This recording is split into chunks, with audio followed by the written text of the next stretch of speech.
Sud Matin. Merci de nous recevoir chez vous. 30 minutes après 6h. Bien le bonjour à toutes et à tous. Vous nous suivez sur la 98.5 Sud FM, Sen Radio à Dakar et bien sûr en synchro avec toutes nos stations régionales. Vous nous suivez aussi sur www.sudfmsenradio.com ainsi que sur toutes nos plateformes. Le bloc d'information qui démarre Sud Matin, bien sûr, la première édition. Les titres qui seront développés à 6h45. Bonjour Babacar Sam. Bonjour Maria, bonjour à tous et à tous. Lamine Diack sera fixé sur son sort aujourd'hui. L'ancien patron de l'athlétisme mondial connaîtra son jugement ce mercredi dans la retentissante affaire de corruption sur fond de dopage russe. Lamine Diack fixé sur son sort aujourd'hui ainsi que son fils Pape Massata Diack visé par les réquisitoires les plus lourds, 5 ans de prison et 5 000 € d'amende pour corruption, blanchiment en bande organisée et recel d'abus de confiance. Convocation ce mercredi du président de l'Union des magistrats du Sénégal à l'inspection générale de l'administration de la justice pour des propos qu'il aurait tenus lors d'une interview parue dans la presse. L'UMS, l'Union des magistrats du Sénégal sur le pied de guerre, dénonce une tentative d'intimidation. L'Assemblée nationale met en place une mission d'information sur la gestion des inondations, notamment le plan décennal de lutte contre les inondations. Un rapport sera déposé au plus tard le 31 octobre auprès du chef de l'État. Et puis sur l'international au Mali, la CEDEAO réitère son souhait de voir un président civil et un premier ministre civil pour diriger la transition malienne. Merci à vous Babacar Sam, que l'on va retrouver à 6h45 pour le développement de tous ces titres. jërëjëf ci saxo gi ngeen saxo di wétaliku seen Sud FM seen rajo bi nga naaw bi fanweeri simili ak ñaar tego ci juróom benn waxtu. Salaamaaleykum Hadj Maodo. aleykum salaam soxna Maria. bi ñu la ziyaare ba noppi Lamine Diack mel na ni tey jii lay xam fan lay mujjee. kay moom ci boppam tey jii ñu ngi xaar ba xam àtteem bi fu muy mujj gannaaw ba nga xamee ne woowoon nañ ko jekkalo jotoon ko sax déglu boo xoon sax juróomi at ak lu ca toppandi ak ay daan loolu daañu ko taaxirlu ba xam ana fan la wànnent di mujjee ki gëtëm moom mi nga xamee ne moo fi jiite woon wàllu athlétisme ci àdduna bi yëpp wërngal kàpp di Lamine Diack daañ ci dikk léegi ci biir xabaar yi. ki nga xam ne moo jiite mbootaayu magistrat yi fii nu toll nii tey jii dañ ko dal di convoqué woo ko tamit dal ci kanamu ñi nga xam ne tam ñoo yore wàllu yoon ci fànn boobule. moom nag moom di ko moom lay wax nañu ne daal dafa am benn waxtaan bu mu doon def itam ci way taskatu xabaar yi moom mi jiite mbootaay googu UMS te it am ay kàddu yoo xam ne jógoon na fa loolee itam moom lees ñàkk rafetlu dañ ci dikkat itam incha allah ci waxtu yi nga xam ne moom la ñu dëgmal. assemblée nationale ñoom bëgg nañu samp benn mbootaay boo xam ne bii mission d'information la ñu ko duppee ci lépp loo xam ne jëm na ci wàllu yorin wi doxoon ci wàllu rek ndox meek tolof yi taw yi amoon ak tëralin yi nga xam ne tam moom la ñu amoon duppee woon koy tamit plan décennal daañu ci dikk léegi ci biir xabaar yi ci Mali fii nu toll ni waa CEDEAO ñoom nag wax nañu ne daal ñu ngi gën a feddliyaat itam seen xalaat ak seen gis-gis daal itam su ko defee itam nguur ga ñu daal di koy jox ñi nga xamee ne ñoom ñoo di civil yi loolu daañu ci dikk léegi daañu ci toftal incha allah yeneen i xabaar. incha allah juróom-ñaari waxtu lay doon ngir yaatal gi jërëjëf Maodo. La revue des titres à la une des quotidiens. Exactement 34 minutes après 6h. Bonjour Adjaratou Ndeye Mariam Ndiaye. Bonjour Maria. Revue des titres que l'on démarre avec Sud Quotidien. Sud Quotidien nous parle aujourd'hui de Khalifa Sall, son avenir politique. L'ancien maire donc de Dakar élargi de prison le 29 septembre dernier après une grâce présidentielle. Il a été condamné à 5 ans d'emprisonnement pour faux et écriture de commerce et escroquerie portant sur les deniers publics dans l'affaire de la caisse d'avance de la mairie de Dakar. Mais aujourd'hui, Khalifa Sall semble reprendre du service. Cependant, nous disent nos confrères de Sud Quotidien, son destin ou du moins son avenir politique pourrait ne pas être entre ses mains.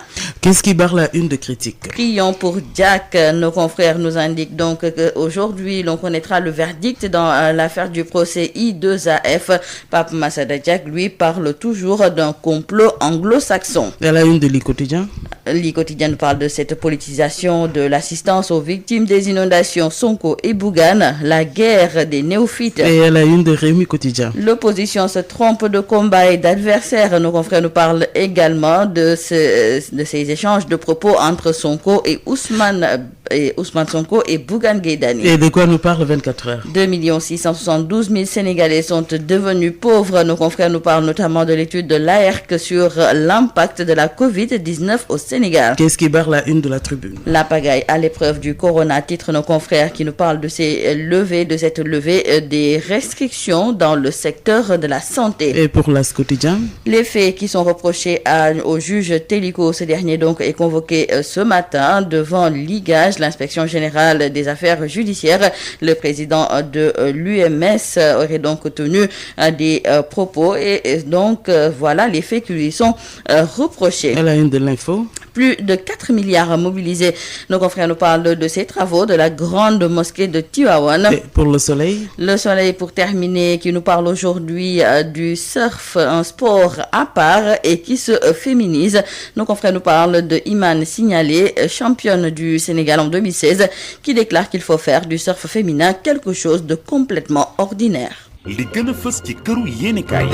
tey jii ci àllarba ji fukki fan ak juróom-benn ci weeru septembre 2020 salaamaaleykum ajaratu Ndeye Mariam Ndiaye. aleykum salaam Maria. béy ci say wóom ñu tàmbali suñu biir kër Sud Quotidien. tey jii ci mbirum Khalifa Sall daal di xëyee ndaxte mi ngi ñuy xamal ne ginnaaw ba ñu ko génnee ca kaso léegi nag tàmbali nañu di gis ne kii di Khalifa Sall ma ngay dellu si waat nag ci mbirum politique wante ndax moom la mu si doon séntu yëpp dina ko ci gis wala bokk ndax amul ay rëq-rëq yoo xam ne moom moo tegu ci yoonam loolu yëpp tey jii julikay bii di Sud Quotidien moom la daal di xëyee. critique di laajte nag wala boog di ñu ñaanal ki nga xam ne nag moom mooy Lamine Diack ndaxte tey ji lay xam fan la wànnent di mu jékki gëtam. lii quotidien lu ñu xëyee lii quotidien nañu nag diggante Ousmane Sonko ak Bougane Gueye Dany ay weccante kaddu daal dinay am ci seen biir. réew mi quotidien tamit li ni mel la daal di xëyee wante la ñu gis nag moom mooy ne l'opposition bi ñoom fu mu nekk nii nag leneen la ñu war a xeex de war a wante war a ñoo xeex ci seen biir. 24 heures nañu nag ñaari million nga ci sénégalais yoo xam ne daal fi mu nekk nii ndóol nañu la leen ko yóbbee nag du leneen lu dul mbas bii di Covid 19. nan moo nekk ci tribune. ñu ngi ñuy xamal ne ci wàllu mbas bii di Covid 19 fu mu nekk ni nag tere yi nga xam ne jëloon nañu ko ci wàllu dem ak dikk bi loolu yëpp daal jël nañu ko daal di koy teg fële.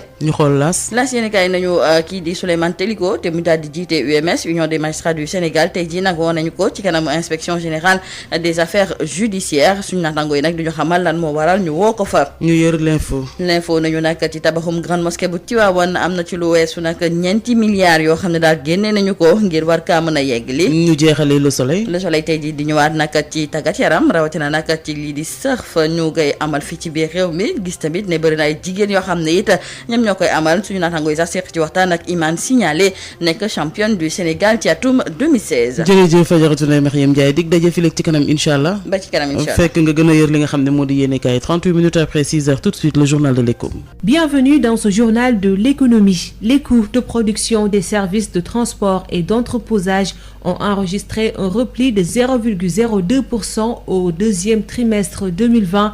Le recul des prix des services de transport aérien de passagers et routiers de marchandises ont favorisé cette baisse selon le rapport de l'Agence nationale de la statistique et de la démographie. Les détails avec Birame Ndiaye. Les coûts de production de services de transport et d'entreposage ont enregistré une très légère baisse, moins 0,2% au deuxième trimestre 2020 en raison principalement du recul des prix des services de transport aérien de passagers, moins 0,22% et routiers de marchandises, moins 0,6% selon l'Agence nationale de la statistique et de la démographie repris par l'APS. De leur côté, les prix de production des services d'hébergement et de restauration se sont relevés de 0,2% au deuxième trimestre 2020. Cette hausse découle du renchérissement simultané des services de restauration plus 0,3% et d'hébergement plus 0,2%, fait savoir l'ANSD. La réduction des prix des services de location immobilière et activités sur biens propres, moins 0,3%, explique la baisse observée dans cette branche. Sur la période sous-revue, il est observé une instabilité des prix de services des agences immobilières, indique le rapport de l'ANSD. Sur le premier semestre de 2020, ils se sont repliés de 0,2% par rapport à ceux de la période correspondante de 2019. Birame Ndiaye, si tu veux construire une maison, revois bien ton bilan car les prix des matériaux de construction ont progressé de 0,1% en août 2020 comparativement au mois précédent. Cette hausse est imputable à l'augmentation des prix des matériaux de revêtement des murs et sols et des matériaux de menuiserie. a indiqué l'ANSD ce mardi. Le document consacré à l'analyse de l'indice des prix de construction évoque une réduction de 0,6% en variation annuelle. Les prix des matériaux pour le revêtement des murs et sols ont augmenté de 0,4% par suite d'une accélération des prix des carreaux sols plus 0,4% et des carreaux murs plus 0,6%, a fait savoir l'ANSD. Elle souligne que les matériaux de menuiserie se sont renchéris de 0,2% en rapport avec la montée des prix des articles en bois, plus 0,3% en progression de 0,2% en variation annuelle. S'agissant des prix des peintures, relève le rapport, ils se sont relevés de 0,1%. C'est tout pour aujourd'hui. Rendez-vous demain pour un autre journal de l'économie. Et c'était l'affaire de Radicen. Merci à vous qui nous recevez tous les jours, tous les matins. Ce matin se poursuit le bloc d'information. Tout de suite, Marie-Rosalie Ndiaye nous présente le journal de la santé. Bonjour à tous. L'association SOS Malades Sénégal a lancé un programme d'action qui vise à venir en aide à des enfants en situation de santé vulnérable dont la prise en charge reste fortement impactée par la pandémie de Covid-19. Environ une vingtaine d'enfants issus de familles démunies sont concernés. Les explications du docteur Mohamedou Dramé, responsable de la cellule œuvre sociale de l'association SOS Malades Sénégal. Notre programme d'action ciblé envers ces enfants est motivé par le fait que la plupart des aides menées en ce moment laissent en rade cette frange de la population qui est non moins importante car elle représente un taux important parmi les personnes sous risque d'exposition face à la Covid-19. Les objectifs de ces actions sont d'apporter une assistance considérable sur le plan de l'alimentation et du suivi des traitements médicaux à 15 à 20 enfants dans la tranche d'âge de 0 à 15 ans et qui souffrent de maladies diverses susceptibles d'être aggravées par une contamination à la Covid-19 et qui sont issus de familles démunies, qui sont impactées dans ce contexte socio-économique qui est quand même difficile et induite par cette pandémie. Voilà notre objectif premier dans cette pandémie à la Covid-19. Pour ainsi atteindre les objectifs de ce projet évalué à 6 millions de nos francs, une levée de fonds sera organisée chaque semaine pour un de ces enfants en situation de santé vulnérable. Pour le bon déroulement de notre projet, nous nous sommes liés en partenariat avec d'autres associations qui sont elles aussi dans l'humanitaire, telles que l'association de la page de renommée LCIS, Luttons contre l'indiscipline au Sénégal, et l'équipe bénévolat qui est en contact permanent avec les enfants malades et les services sociaux de l'hôpital d'enfants Albert Royer et aussi la pédiatrie de Abbaslan. Nous allons sélectionner chaque semaine un enfant avec les informations précises sur cet enfant pour pouvoir lever une collecte de fonds sur les réseaux sociaux et les plateformes de fundraising telles que Corpa Express, PayPal, Orange Money, Wari, TapTapSend, Wave, etc. Les montants sont estimés selon les besoins en alimentation et traitements médicaux de chaque enfant.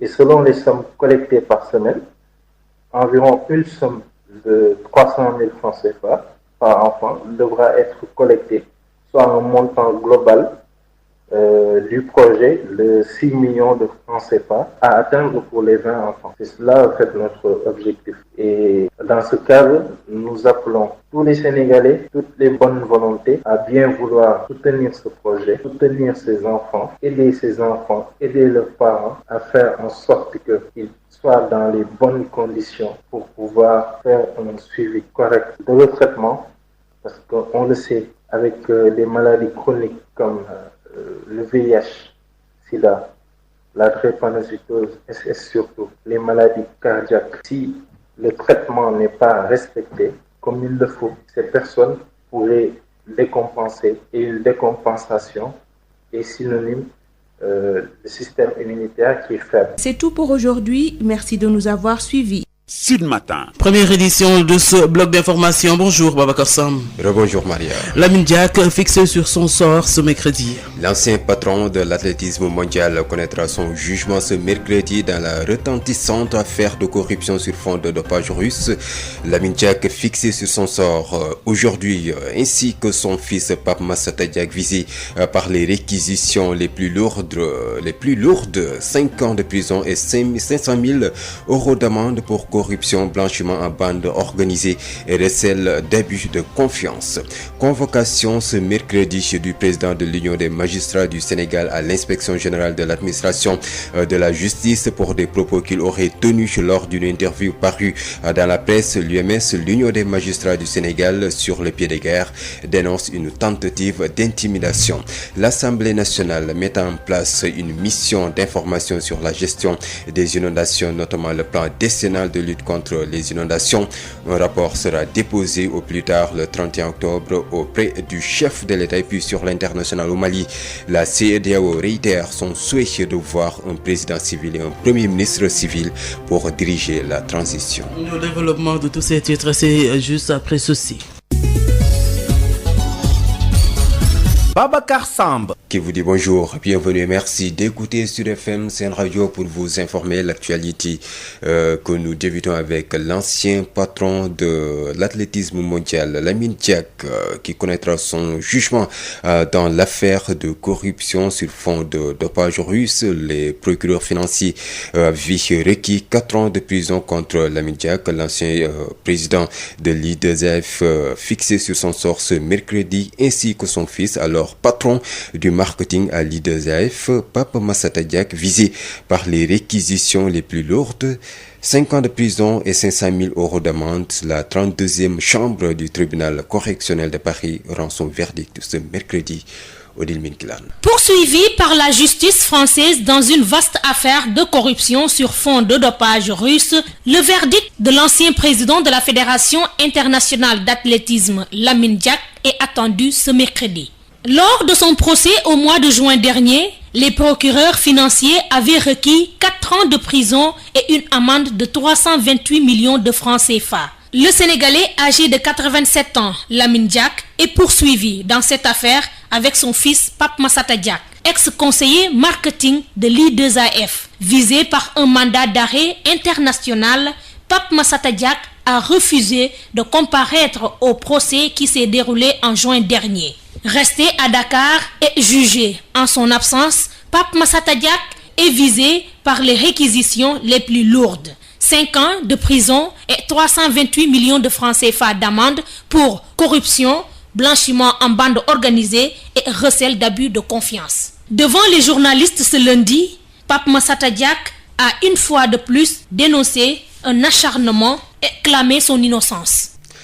Odile Minkilan et puis retenez que le président de l'UMS, l'Union des magistrats du Sénégal, a été convoqué verbalement pour être entendu ce mercredi par l'inspection générale de l'administration de la justice, saisie par le ministre de la Justice pour des propos qu'il aurait tenus lors d'une interview parue dans la presse. Le bureau estime que le président de l'UMS, en cette qualité en tant qu'élu et représentant de l'ensemble des membres de l'association pour la défense de leurs intérêts matériels et moraux, ne relève ni du ministre ni de l'inspection générale de l'administration de la justice. Cette convocation est inadmissible qui intervient après la médiatisation de la lettre de démission d'Ousmane Kane par la cellule de communication du ministère de la Justice, constitue un précédent dangereux que l'UMS dénonce et combat avec la dernière énergie, car ne s'agissant ni plus ni moins que d'une tentative d'intimidation et de musellement qui de toute façon ne peut prospérer. Le bureau précise à toute fin utile que la dernière interview faite par le président de l'Union des magistrats du Sénégal a été publiée dans l'édition du journal Les Échos du 21 août 2020. Enfin, je l'appelle tous les magistrats à la vigilance et à la solidarité pour barrer la route à cette stratégie malheureuse de déstabilisation de notre association, selon le communiqué du bureau de l'Union des magistrats du Sénégal.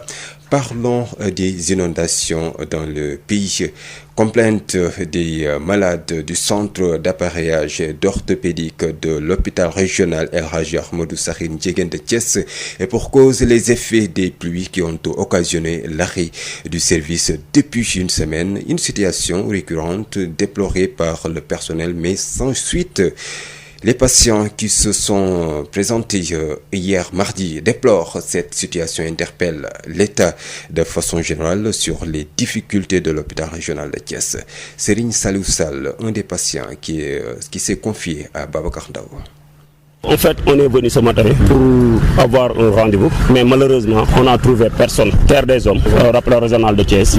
Après les explications, on nous a dit que depuis une semaine, nous n'avons pas travaillé à cause des bâtiments, à cause des pluies. Les bâtiments ne sont pas fonctionnels? Non, depuis 2017, il n'y a rien de changement là. Donc, c'est pas sûr de recevoir des malades dans ces conditions? Il y a de très grands risques qui sont là. Non seulement à cause des pluies, mais il y a de très grands risques qui sont là. Le problème, c'est partout. C'est l'hôpital régional qui est malade. Nous demandons le ministre de la Santé qu'il vienne voir la situation de l'hôpital régional de Thiès. Parce que quand un malade vient, il est au comment? Il est en difficulté. C'est les personnels qui devaient les accueillir. Mais malheureusement, c'est le contraire.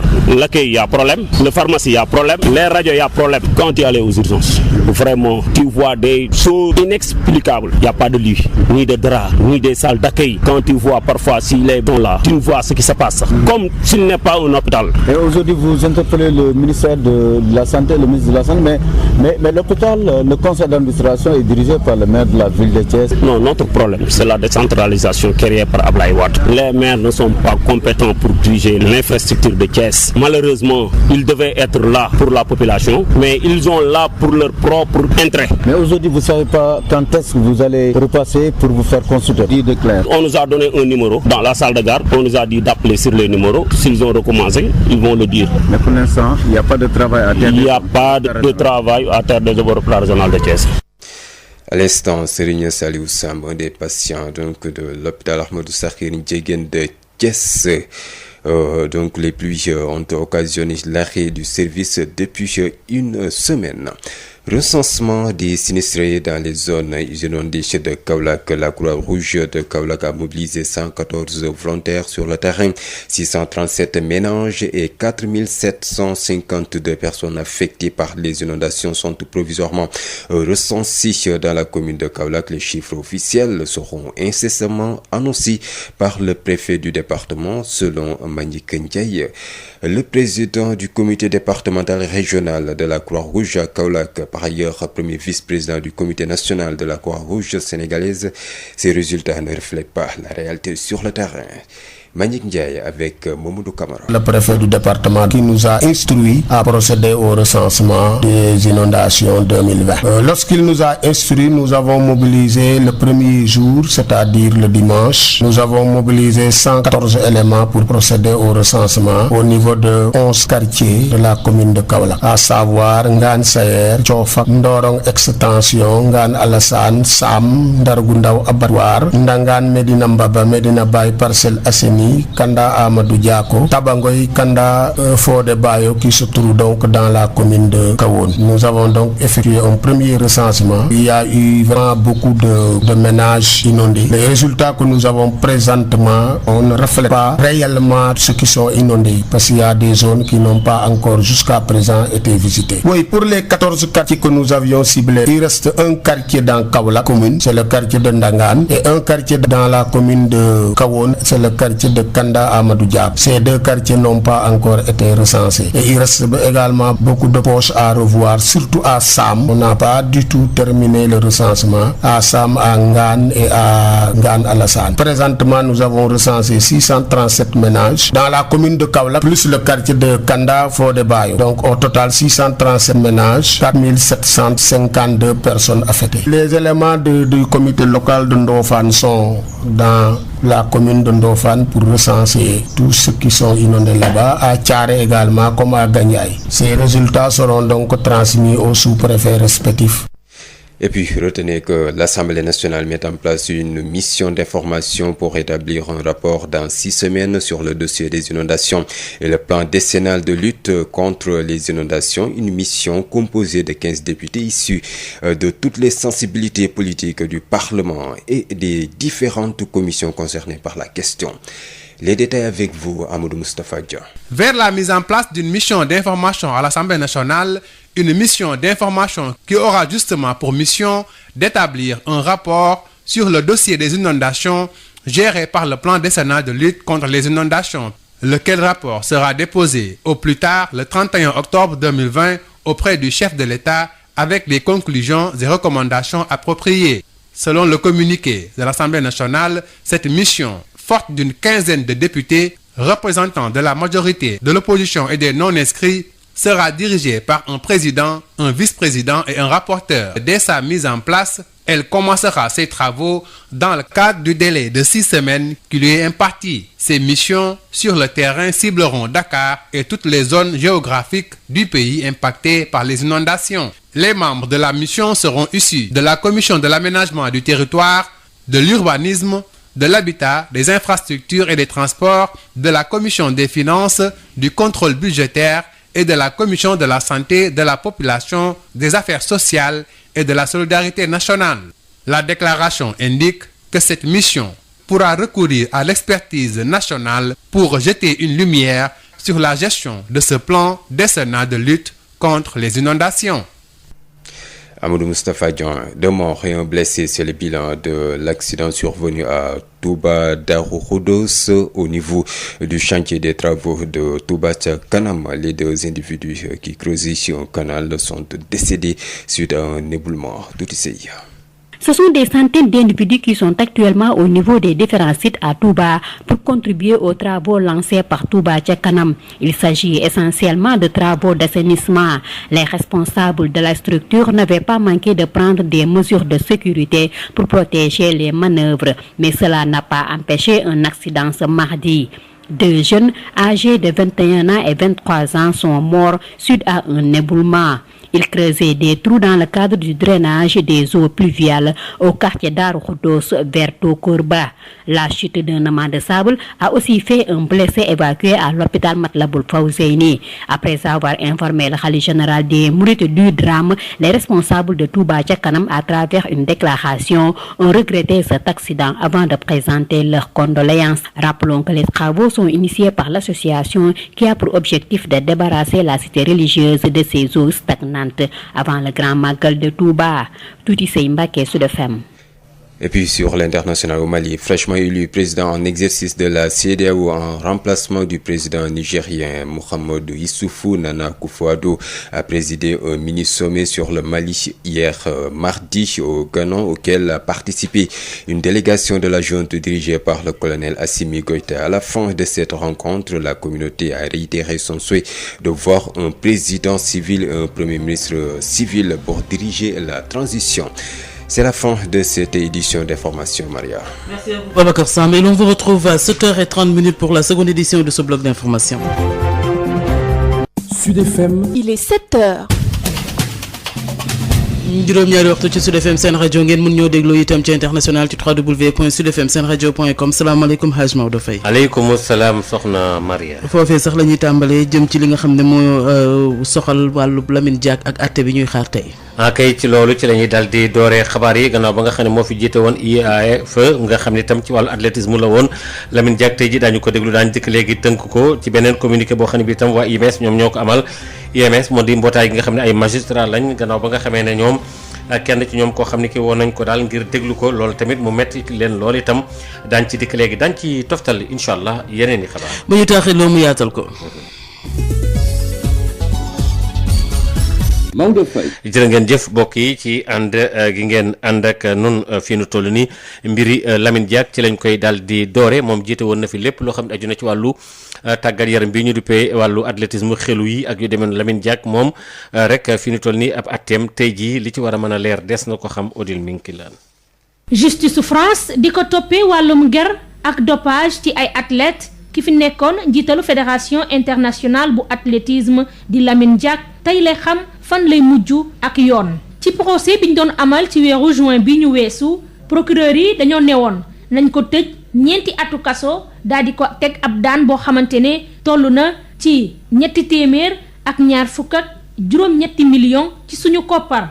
Lamine Diack weetul ci mbir mi le ndax doomam bi di Pape Massata Diack ñu ngi koy topp itam ci lu ni mel moom mi nga xamante ne moo fi yoroon marketing bu I2AF ñu def ko mandat d'arrêt international. Pape Massata Diack dafa bañ a wuyu ji procès bi nga xamante ne ñu ngi ko doon amal ci weeru juin bi ñu weesu mu des Dakar nag ñu daal di ko jugé ci loo xamante ne moom teewu fa Pape Massata Diack moom daanaka daan bu métti bi lañ ko yen ndax juróomi atu kaso le procureur yi wax naka noonu ñu teg ko ab amandu 227 millions ci suñu koppar niñ ko defee ak papam moom Pape Massata Diack ñi di ko toppee wàllum ger blanchiment en bande organisée naka noonu recel d'abus de confiance ci lundi bi ñu weesu nag Pape Massata Diack dafa weddiwaat ba mu set wecc lii nga xamante ne ñu ngi ko koy toppee nee na nag dañ ko singale ci mbir mi te du ci lenn.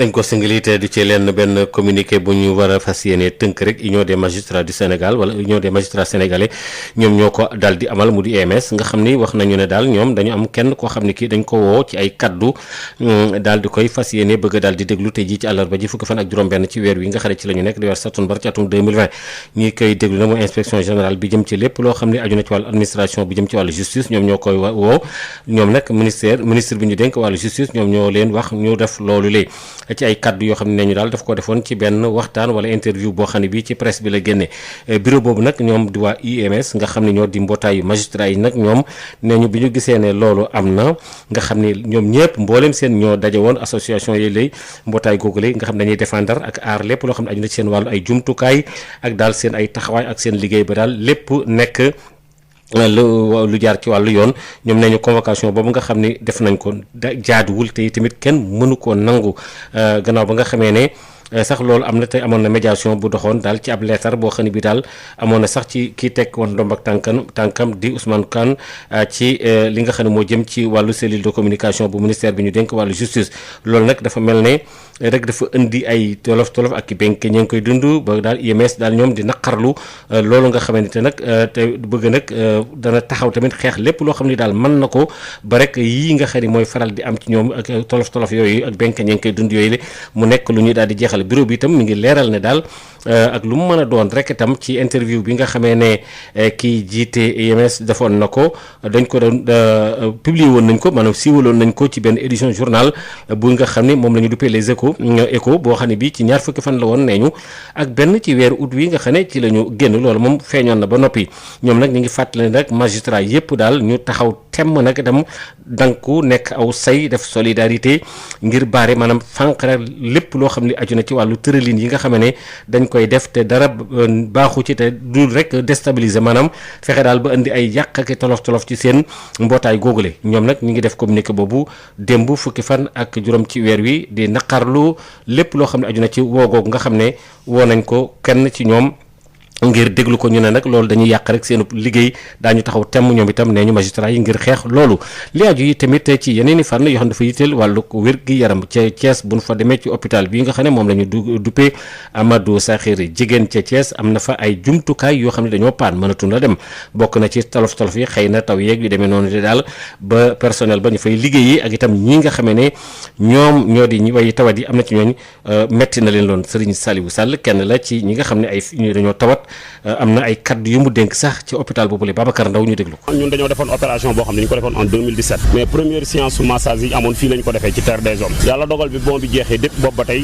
gis nañ ni état de santé bi na mu waroon a def defu ko bi ñu defaatee IRM bi ñu santoon pour médecin bi sant ñu ko ñu def ko bi ñu ko génnee gis nañ ni dafa des mu bindalaatoon ñu beneen bon séance de massage yu ñu war a def mais j'ai vu que à ma grande surprise bi ma ñëwee tey pour jël si rendez-vous ñu ni ma kenn nekku fi kenn liggéeyu bi ma laajee lu tax ñu ni ma parce que bâtiment yi mooy seen te depuis des années ne ñu ngi koy déclaré mais amuñu ci benn satisfaction ñu gis ni dëkk bi fi mu toll waratuñoo toll foofu toll ci feebar bëgg a faju munoo faju du yoon non seulement waxuma la dara ku nekk xam na ni Thiès ni ndox mi mel nii ak fii 2017 man nii laa ko bàyyi woon ba tey te bi ma dikkaatee amaatul beneen changement waxuma la ndox mi senn mais moom moytuwul sax bâtiment yi mooy wàcc ci far malade yi benn yoon bu ñu ko defarul te lii dafa ñaaw ci dëkk bu toll ni Thiès feebar bi doonul loo xam ni ci terre des hommes la rek mais hôpital régional d'une manière générale moo feebar corona bi ñuy wax hôpital bi ko gën a corona wallahi lazim da ngay gis malade bu ñëw sax war a feebar non seulement ñi ko war a accueillir duñ ko yërëm urgence de ba nii may waxee ak yow waxuma la dara mais boo fa amoon malade dugg fa da sa yaram day daw amul ay lal yu ñu tëral malade yi amul ay dara amul dara prise en charge bi ci war sax du ca am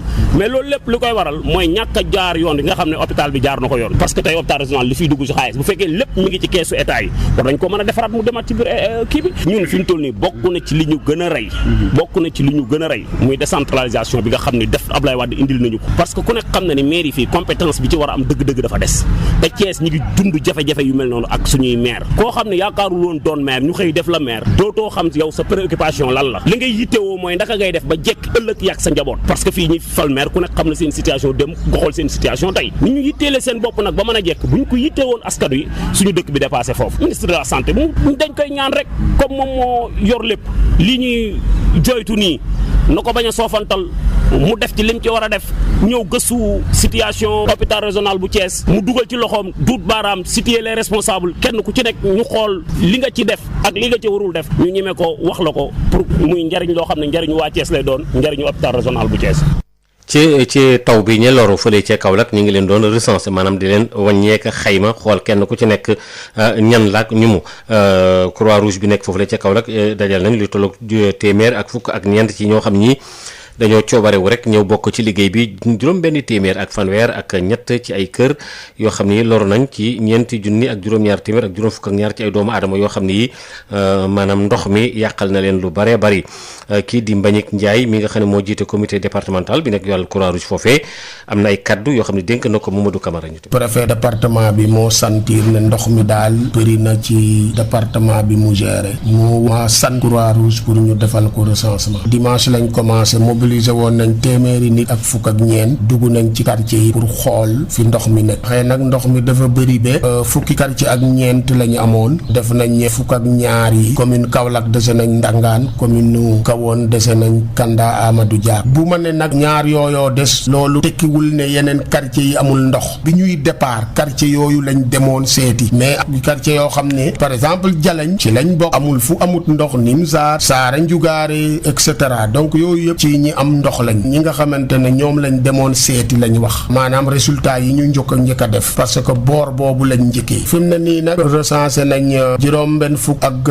fanweer ak juróom ñaari maanaam borom kër yoo xam ne recensé nañ leen mais xaaju jeex surtout Ngaan Alassane Saam Ngaan Sayer foofu des na lu bëree yoo xam ne jotaguñ fa woon yegg ak Medina Mbaba 2 aussi yegguñu surtout foofu waa ménage yi 637 la mooy juróom benn téeméer ak fanweer ak juróom ñaar nit ñi nag ñu ngi nekk 4752 maanaam ñi dëkk ci 637 ménage yooyu ñeenti junne la ak juróom ñaari téeméer ak juróom ñu ngi ci département bi élément yu Ndofane ñu ngi recensé Ndofane ñi nekk comité local Thiaré ñu ngi recensé Thiaré ñi nekk comité local Gandiaye ñu ngi recensé Gandiaye bu ñu paree seen résultat danañ ci jot naam mais danañ ko jox it seen sous-préfet yi ñooy gérer loolu résultat définitif bi nag bu paree ba pare résultat yi nga xamante ne moo officiel préfet moo koy joxe.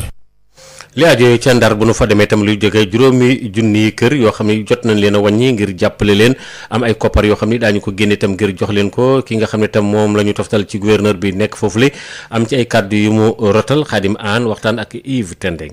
waaw CRD bi dañ doon waxtaanee projet boo xamante ni dañuy dimbali ñi nga xamante ni ñoom la mbënn mi laal mbëndu nawet bi projet bi sax li ñu fi ciblé. toll na ci juróomi junni nit ñoo xamante ni projet bi daal bëgg na dimbali leen ni mu koy defee nag mooy ay transfert monétaire donc ñoo xam ne da leen di dimbali par rapport ak li ñu perte yi nag ñu ngi koy évaluer en fonction donc soit ménage bi dafa nekk ci RNU bi wala nekkul ci RNU bi bu dee koo xam dafa nekk ci RNU bi registre national unique bu fekkee dafa perte lu toll ni ñaar fukk ak juróom ci li nga xam moom la am ci koom-koom donc dañ koy jox 200 000 bu fekkee li mu perte dafa tolloog juróom-ñaar fukk ak juróom dañ koy jox lu toll ci 300 000 francs CFA maintenant bu dee ki nga xam ménage bi nga xam nekkul ci RNU kooku it am na loo xamante ni luñ ko war a jox donc projet bu am solo la tey jii am na fi may wax ak yéen ni toll na ci lu toll en tout cas 2800 et quelques personnes yoo xamante ni recensé nañ leen ci région Saint-Louis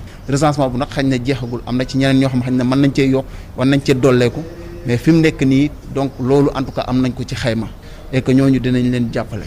te bi ñu defee xayma gis nañ ni que fi mu nekk nii c'est vrai que am na quartier yoo xam ne sax amaguñ lépp quartier yi am ay sinistrés mais ci commune Ndar lu mat ñaar fukki quartier ak ñaar déjà am nañ ni ñii am nañu sinistre donc commune Ndiébène Gandiol aussi am na fa parce que am na ay villages yoo xam ñaari villages yoo xam wax nañ ñu fa am nañ ay sinistrés muy village yu Kër Barka ak village yu Ndiébène Gandiol mais ñoom seeni sinistrés xañ na bëriwul ak comparé ak commune Ndar parce que fële ñaar fukki sinistrés lañ ñu fa wax alors que commune Ndar li ñu fi recensé rek pour le moment toll na ci junni ak juróom-ñetti téeméer yu tegal donc fanweer ak juróom.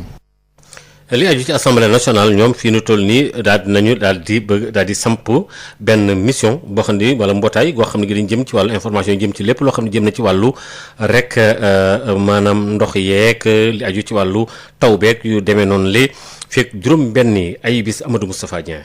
Assemblée nationale dina taxawal ci fan yi di ñëw benn mission d'information ngir leeral lu ngatu lépp lu jëm ci wàllu mbënd mi ak it plan bi nga xam ne taxawoon nañ ko fii dubbee ko plan décennal de lutte contre les inondations plan boobule waroon xeex mbënd mi diiru fukki at fii ci réew Sénégal mission boobule war na taxawal benn rapport boo xam ne gën ngaa yéex fanweeri fan ak benn ci weeru octobre 2020 war na ko jébbal njiitu réew mi te boobule rapport dina ci tënk li mu jot a saytu rawatina it ay digle ñeel président Macky Sall mission d'information boobule ay député ñoo ko nar a ŋànk fukk ak juróom lañ nar a doon.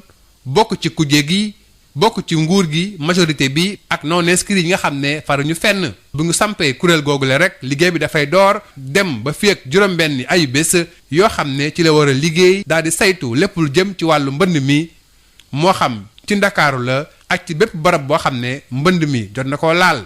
ci fàttali mission d'information boobule commission yu nekk ci biir assemblée nationale diggante développement du. bokk ci commission développement durable ak transition écologique commission aménagement territoire urbanisme ak habitat ak infrastructure ak commission finance contrôle budgétaire ba ki sax commission santé population affaires sociales ak solidarité nationale yooyu les commissions yépp ñoo nar a séq bi les missions d'information ngir leeral fan la ñu dugal koppar yi nga xam ne tegoon nañ ko fi diiru fukki at ngir xeex mbënd mi fii ci réew Sénégal jaarale ko ci plan décennal de lutte contre les inondations.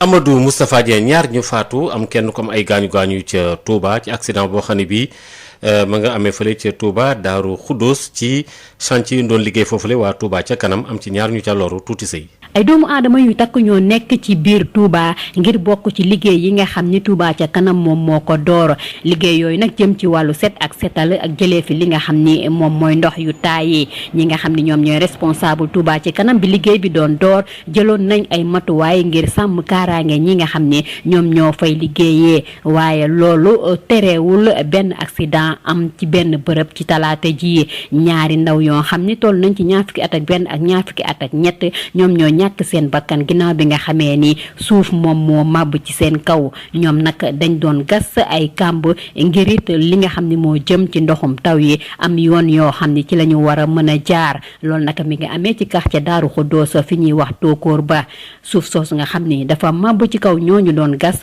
am na kenn koo xam ni it moom da cee am ay gaañu bañ yóbbu ko fi nga xam ni moom mooy hôpital Matlaboul Fawzeyni ñi nga xam ni nag ñoom ñooy waa Touba ci kanam ginnaaw buñ ko yëgalee xalif général des Mourides ñoom def nañu ab déclaration boo xam ni mettitlu nañu accident boobule laataa nag ñuy jaale ñaar ñooñu nga xam ne ñàkk nañ ci seen bakkan seeni mbokk ñu fàttali ni liggéey yooyu Touba ca kanam moom moo ko sos ndax kat li nga xam ne bëgg na ko mooy Touba moom lépp lu fi ndoxum taa ñu jëlee ko fi balaa màggal gi tuuti say Mbàkke Sud FM. soxna Maria kon foofu la xabaar yi. jërëjëf Asma doon ñu jox la dig daje juróom-ñetti waxtu incha allah ngir yeneen ci xibaar ñaareel bi pàcc lay doon. Merci encore une fois de nous recevoir chez vous. Vous nous écoutez à Diourbel sur la 94.1 exactement 15 minutes après 7h. Sud Matin se poursuit et tout de suite Adjaratou Ndeye Marie Ndiaye pour la revue de la presse de ce mercredi 16 septembre 2020. Ndeye Mariam Ndiaye. Mesdames et messieurs, bonjour. L'ancien député maire Khalifa Sall reprend petit à petit du service et nos confrères de Sud Quotidien nous indiquent qu'il était récemment au chevet des sinistrés de la commune de Grand-Yoff. Il a aussi adressé un message au gouvernement pour trouver une solution face au calvaire des populations impactées par les inondations. Et avec cette sortie très médiatisée, Khalifa Sall entend matérialiser la promesse faite à ses militants le mercredi 11 mars dernier lors d'une rencontre à la mairie de Dieuppeul-Derklé, à savoir qu'il est temps de retrouver le terrain après les visites de proximité. Hélas, l'ex-maire de Dakar n'est pas encore totalement maître de son destin politique selon nos confrères de Sud Quotidien. Et pour cause, les critères d'éligibilité selon la Constitution du Sénégal issue du référendum du 20 mars 2016, à savoir être exclusivement de nationalité sénégalaise, jouir de ses droits civiques et politiques, être âgé de 35 ans au moins et de 75 ans au plus le jour du scrutin, et le X se trouve sur le deuxième point. En effet, Khalifa Sall, condamné en août 2018 à 5 ans d'emprisonnement pour faux en écriture de commerce et escroquerie portant sur les deniers publics dans l'affaire de la caisse d'avance de la mairie de Dakar, puis élargi de prison le 29 septembre dernier après une grâce présidentielle. Donc son casier judiciaire est souillé. Pour ce qui est de Lamine Diack, nos confrères du journal Critique demandent qu'on prie pour lui car c'est aujourd'hui le verdict du procès de l'I2AF. Et nos confrères décrivent que son âge très avancé, 87 ans, sa santé chancelante avec plusieurs maladies qui pèsent sur sa conscience, l'icône Diack risque la peine ferme dans un dossier estampillé de complot anglo-saxon de l'oligarchie européenne du sport. Et devant la sentence qui se profile, Pape Massata Diack, son fils au cœur du dossier, a réitéré son innocence et celle de son père, estimant la procédure nulle, d'autant que les juges français ne détiennent aucune once de preuve sur les faits allégués. Faisons maintenant le point sur les inondations ici au Sénégal avec nos confrères du journal Les Échos. Nos confrères nous fournissent les chiffres qui prouvent la tragédie. Nos confrères nous parlent notamment de ces 7 morts enregistrés et plus de 102 maisons détruites entre Dakar et Thiès. 11 régions sont touchées, dont 25 départements et plus de 16 798 personnes sinistrées. Nos confrères nous parlent également de plus de 200 femmes enceintes et 640 enfants de moins de 5 ans exposés au paludisme. Et toujours concernant les inondations, Ousmane Sonko, en déplacement dans la région de Ziguinchor pour rencontrer les populations sinistrées, ne s'est pas privé pour se défouler sur certains opposants qu'il suspecte de rouler pour le pouvoir. Nos confrères de l'I Quotidien nous indiquent que Bougane Gueye Dany s'est senti visé par les bazookas du leader de PASTEF et le président du mouvement Gëm Sa Bopp a répliqué sèchement, estimant que Sonko a une mémoire trop courte. Nos confrères de Rewmi Quotidien nous parlent d'escarmouches par presse interposée entre le leader de PASTEF, les Patriotes, Ousmane Sonko, et Bougane Gueye Dany qui dirige le mouvement Gëm Sa Bopp. Des diatribes qui, selon nos confrères de Rewmi Quotidien, en disent long sur le malaise ressenti dans une opposition qui jusqu'ici avait du mal à s'affirmer pour porter les revendications des Sénégalais. Et donc, selon nos confrères, l'opposition se trompe de combat et d'adversaire. 2 672 000 Sénégalais sont devenus pauvres, selon une étude réalisée par l'AERC sur l'impact de la Covid-19 ici au Sénégal. Et selon nos confrères du journal 24 heures qui nous en parlent, les chiffres sont effarants mais réels et l'épidémie de Covid-19 a lourdement impacté les ménages sénégalais. Et il faut signaler qu'après 6 mois de restrictions pour freiner l'expansion de la pandémie du coronavirus, l'État du Sénégal vient de lever les mesures de restriction sur les transports en commun. Nos confrères de Tribune nous informent sur la particularité de ces nouvelles mesures et qui est axée en direction des conducteurs. Par conséquent, ces derniers peuvent prendre autant de passagers que de places disponibles. Toutefois, les passagers sont tenus de porter obligatoirement le masque dans les véhicules de transport public. Cependant, nos confrères y voient une pagaille à l'épreuve du corona. Le président de l'UMS, Souleymane Teliko, fera face aujourd'hui à l'inspection générale de l'administration de la justice. Nos confrères du quotidien LAS qui nous en parlent nous font savoir que les raisons de sa convocation n'ont pas été rendues publiques. Cependant, Cependant, nos confrères nous révèlent que Souleymane Teliko est convoqué donc aujourd'hui devant l'ICAJ à cause de ses propos qu'il avait tenus sur le procès Khalifa Sall, condamné le 30 août 2018 à 5 ans de prison ferme. Cependant, les magistrats, eux, y voient une prolongation de l'affaire Ngor Diop, le juge qui avait été transféré de Podor à Thiès. Et hier donc, l'UMS s'est fendu d'un communiqué pour dénoncer la tentative de musellement dont elle fait l'objet. Travaux de la grande mosquée de Tivaouane. Nos confrères de l'Info nous indiquent que les disciples Tidianes ont répondu avec la plus grande ferveur à l'appel du khalife Serigne Babacar Sy Mansour. Et ce lundi, c'est 1,5 milliard de francs CFA annoncés, mais hier, mardi, le montant a plus que doublé, dépassant les 4 milliards mobilisés par les talibés Tidianes. Terminons par nos confrères du quotidien Le Soleil qui nous parle aujourd'hui de surf. Le Sénégal n'est pas encore une référence mondiale en matière de surf, mais ce sport de glisse prend petit à petit ses marques et est très pratiqué par les hommes. Chez les femmes, par contre, ce n'est pas le grand rush. La féminisation se fait à petit trot et de plus en plus de femmes intègrent la sphère professionnelle du surf avec comme ambition de donner ses lettres de noblesse à cette discipline qui suscite un intérêt croissant. Nos confrères se sont même entretenus avec Imane Signaté et les championnes du Sénégal en surf en 2016 et elle déclare qu'il faut faire du surf féminin quelque chose de complètement ordinaire ici au Sénégal. C'est tout à vos journaux et très bonne lecture. Sud Matin. Revue de la presse présentée par Adjaratou Ndeye Marième Ndiaye. Nous sommes le mercredi à 16 septembre 2020. Seconde édition de ce bloc d'information. Et vous nous écoutez à Thiès sur la 102.2 à Thiès, justement, où le service pénal est pénalisé à l'hôpital régional de Thiès par les inondations. Babacar. Complainte des malades du centre d'appareillage et d'orthopédique de l'hôpital régional El Hadj Amadou Sakhir Ndiéguène de Thiès et pour cause les effets des pluies qui ont occasionné l'arrêt du service depuis une semaine. Une situation récurrente déplorée par le personnel, mais sans suite. Les patients qui se sont présentés ce mardi déplorent cette situation et interpellent l'État du Sénégal sur les difficultés de l'hôpital régional de Thiès. Serigne Salou Sall, un des patients, s'est confié à Babacar Dawa. En fait, on est venu ce matin pour avoir un rendez-vous, mais malheureusement, on n'a trouvé personne. Terre des Hommes, au rapport régional de Thiès. Après les explications, on nous a dit que depuis une semaine, ils n'ont pas travaillé à cause des bâtiments, à cause des pluies. Les bâtiments ne sont pas fonctionnels? Non, depuis 2017, il n'y a rien de changement là. Donc c'est pas sûr de recevoir des malades dans ces conditions? Il y a de très grands risques qui sont là. Non seulement à cause des pluies, mais il y a de très grands risques qui sont là. Le problème c'est partout. C'est l'hôpital régional qui est malade. Nous demandons au ministre de la Santé qu'il vienne voir la situation de l'hôpital régional de Thiès. Parce que quand un malade vient, il est au comment? Il est en difficulté. C'est les personnels qui devaient les accueillir. Mais malheureusement, c'est le contraire. L'accueil, il y a problème. Le pharmacie, il y a problème. Les radios, il y a problème. Quand tu es allé aux urgences, vraiment, tu vois des choses inexplicables. Il n'y a pas de lit, ni de drap, ni des salles d'accueil. Quand tu vois parfois si les malades sont là, tu vois ce qui se passe. Comme s'il n'est pas un hôpital. Et aujourd'hui, vous interpellez le ministère de la Santé, le ministre de la Santé, mais l'hôpital, le conseil d'administration est dirigé par le maire de la ville de Thiès. Non, notre problème, c'est la décentralisation créée par Ablaye Wade. Les maires ne sont pas compétents pour diriger l'infrastructure de Thiès. Malheureusement, ils devaient être là pour la population, mais ils sont là pour leur propre intérêt. Mais aujourd'hui, vous ne savez pas quand est-ce que vous allez repasser pour vous faire consulter? On nous a donné un numéro dans la salle de garde. On nous a dit d'appeler sur les numéros. S'ils ont recommencé, ils vont le dire. Mais pour l'instant, il n'y a pas de travail à terre. Il n'y a pas de travail à terre de l'hôpital régional de Thiès.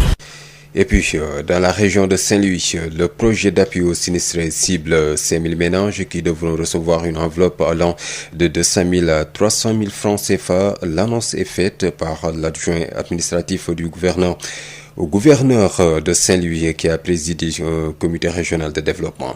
Khadim Anne révèle avoir recensé pas moins de 2850 ménages sinistrés et 22 quartiers sur les 33 de la commune de Saint-Louis sont impactés.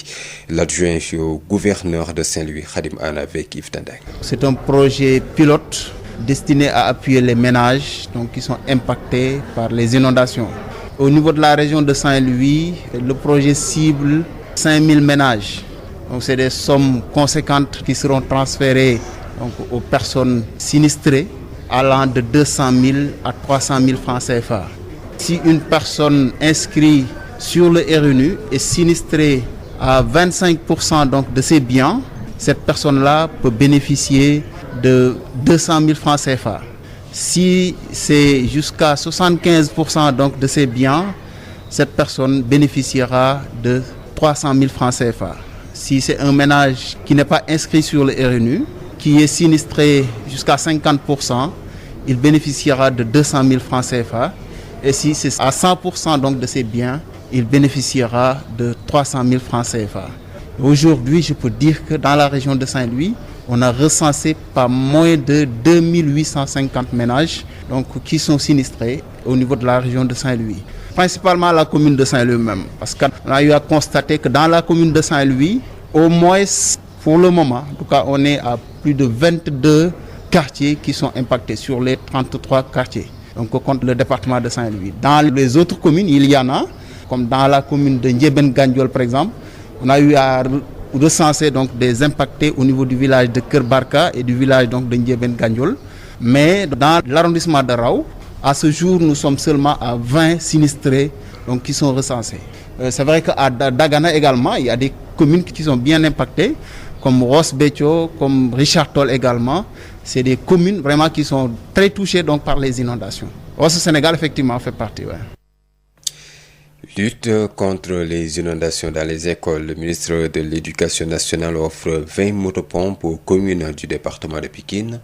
Nous sommes bien sûr dans la banlieue de Dakar. La cérémonie de réception a eu lieu à l'hôtel de ville de Pikine. Mamoudou Tala avec El Hadji Moussa Thiam. Nous acceptons cette volonté divine, situation assez difficile, très complexe pour les familles, pour les parents, pour nos activités économiques dans nos quartiers et dans nos villes, mais le gouvernement est en train de faire face. Nous saluons en tout cas cette belle décision du président de la République qui a lancé le plan Orsec, qui est en train d'être mis en œuvre. En tout cas, le gouvernement a beaucoup fait depuis 2012. Mais comme en général le train qui arrive à l'heure n'intéresse personne, c'est comme si on aurait oublié la situation qu'on a vécue au niveau de l'électricité, au niveau de l'eau dans les années 2011-2012. On a beaucoup fait, il reste encore beaucoup à faire. Le président de la République est dans cette dynamique avec sérieux, avec rigueur, avec vraiment stratégie et professionnalisme. Et je suis certain que nous allons encore une fois vaincre effectivement cette situation qu'on appelle les inondations. Alors c'est dans cette optique qu'il m'a instruit. Il m'a demandé de venir ici d'une manière sobre, spontanée, vous remettre 20 motopompes, monsieur le maire. Monsieur le maire de ville, vous et vos maires aussi qui sont dans les 16 communes, c'est un matériel qui pourra vous aider. Comme vous le dites, au niveau des maisons, au niveau de la rue, au niveau de vos écoles, parce que vous en avez encore beaucoup. Pendant cette lutte, en tout cas quand on voulait reprendre les écoles, je sais que vous avez beaucoup fait pour les collectivités territoriales. Et effectivement, ça c'est aussi un apport qui pourrait être utilisé, que ce soit dans l'école ou ailleurs.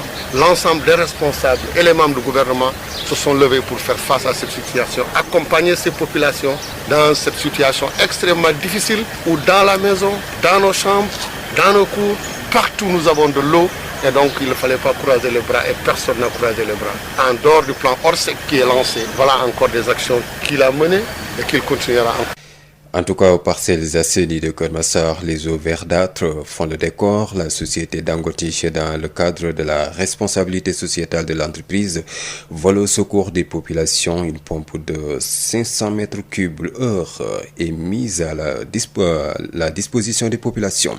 Correspondance El Hadji Moussa Thiam. L'unité 1 bis des parcelles assainies de Kermassar présente un visage hideux, un tapis verdâtre sur les eaux stagnantes qui renseignent de la longue durée de rétention des eaux de pluie dans cette localité. Ici, les personnes pataugent pour aller au travail. Certains ont même déserté leur lieu de travail pour pouvoir faire face à cette eau qui les assaille. L'unité 1 des parcelles assainies n'est pas assistée par les autorités, déplore le délégué de quartier Khalifa Diallo. On n'a ni reçu l'assistance du maire, ni du gouvernement, ou nous du préfet, ou nous de qui que ce soit. Un grand calvaire. Les gens sont fatigués à l'intérieur de ce quartier, de 129 maisons, mais qui n'est pas assisté par qui que ce soit. Donc l'eau est à l'intérieur de ce quartier. Les populations vivent le calvaire depuis plusieurs jours, mais l'espoir pour renaître, d'après le délégué, après l'appui de personnes de bonne volonté. On a reçu l'assistance de Dangote qui nous assiste depuis hier, tant soit peu, en attendant de voir la finalité des travaux. Il y a l'eau toujours qui reste dans le quartier, on attend que ça soit évacué. Dans le cadre de sa responsabilité sociétale d'entreprise, la société Dangote est venue appuyer l'État du Sénégal dans sa lutte contre les inondations, a indiqué Deytindiaye, responsable des mines, de la géologie et du développement durable opérationnel à Dangote Silmon. À la suite de l'appel appel du gouvernement, notamment le ministre de l'Intérieur, à toutes les bonnes volontés de participer aux opérations de soulagement, de pompage des zones inondées à Keur Massar. Nous nous sommes portés volontaires pour essayer donc de réduire les eaux au niveau le plus bas possible et permettre les populations de vaquer à leurs occupations. Une motopompe d'une capacité de 500 mètres cubes heure prédispositionnée. L'ingénieur soutient pouvoir régler la situation en moins d'une semaine. Une pompe de capacité de 500 mètres cubes heure. Le moteur est de type Caterpillar, RPM 2200, donc c'est très puissant. Et que si tout va bien, pas donc de surprise ou d'imprévu, nous comptons quand même faire de bons résultats d'ici une semaine. Les populations de l'unité 1 bis commencent à afficher le sourire et espèrent trouver le sec quand la motopompe a commencé à rejeter l'eau de l'autre côté du bassin versant, sous la supervision du point focal de gestion des inondations de la localité. Parcelles Assainies Keur Massar, El Hadj Moussa Thiam, Radio Sud FM. El Hadj Moussa Thiam, l'Assemblée nationale met en place une mission d'information pour établir un rapport dans 6 semaines sur le dossier des inondations et le plan décennal de lutte contre les inondations. Une mission composée de 15 députés issus de toutes les sensibilités politiques du Parlement et des différentes commissions concernées par la question. Les détails avec vous, Amadou Moustapha Dia. Vers la mise en place d'une mission d'information à l'Assemblée nationale, une mission d'information qui aura justement pour mission d'établir un rapport sur le dossier des inondations géré par le plan décennal de lutte contre les inondations, lequel rapport sera déposé au plus tard le 31 octobre 2020 auprès du chef de l'État avec les conclusions et recommandations appropriées. Selon le communiqué de l'Assemblée nationale, cette mission, forte d'une quinzaine de députés représentant de la majorité de l'opposition et des non-inscrits, sera dirigée par un président, un vice-président et un rapporteur. Dès sa mise en place, elle commencera ses travaux dans le cadre du délai de 6 semaines qui lui est imparti. Ces missions sur le terrain cibleront Dakar et toutes les zones géographiques du pays impactées par les inondations. Les membres de la mission seront issus de la Commission de l'aménagement du territoire, de l'urbanisme, de l'habitat, des infrastructures et des transports, de la Commission des finances, du contrôle budgétaire et de la Commission de la santé, de la population, des affaires sociales et de la solidarité nationale. La déclaration indique que cette mission pourra recourir à l'expertise nationale pour jeter une lumière sur la gestion de ce plan décennal de lutte contre les inondations. Amadou Moustapha Dieng, retenez donc l'Assemblée nationale met en place une mission d'information pour établir un rapport dans 6 semaines sur le dossier des inondations et le plan décennal de lutte contre les inondations. Sud FM. L'ancien patron de l'athlétisme mondial connaîtra son jugement ce mercredi dans la retentissante affaire de corruption sur fond de dopage russe. Lamine Diack fixé sur son sort aujourd'hui, ainsi que son fils Pape Massata Diack visé par les réquisitions les plus lourdes, 5 ans de prison et 500 000 € d'amende pour corruption, blanchiment, bande organisée et recel d'abus de confiance. Pape Massata Diack se dit innocent. Odile Minkilan. Poursuivi par la justice française dans une vaste affaire de corruption sur fond de dopage russe, le verdict de l'ancien président de la Fédération internationale d'athlétisme, Lamine Diack, est attendu ce mercredi. Lors de son procès au mois de juin dernier, les procureurs financiers avaient requis 4 ans de prison et une amende de 328 millions de francs CFA. Le Sénégalais âgé de 87 ans, Lamine Diack, est poursuivi dans cette affaire avec son fils Pape Massata Diack, ex-conseiller marketing de l'I2AF. Visé par un mandat d'arrêt international, Pape Massata Diack a refusé de comparaître au procès qui s'est déroulé en juin dernier. Resté à Dakar et jugé en son absence, Pape Massata Diack est visé par les réquisitions les plus lourdes. 5 ans de prison et 328 millions de francs CFA d'amende pour corruption, blanchiment en bande organisée et recel d'abus de confiance. Devant les journalistes ce lundi, Pape Massata Diack a une fois de plus dénoncé un acharnement et clamé son innocence.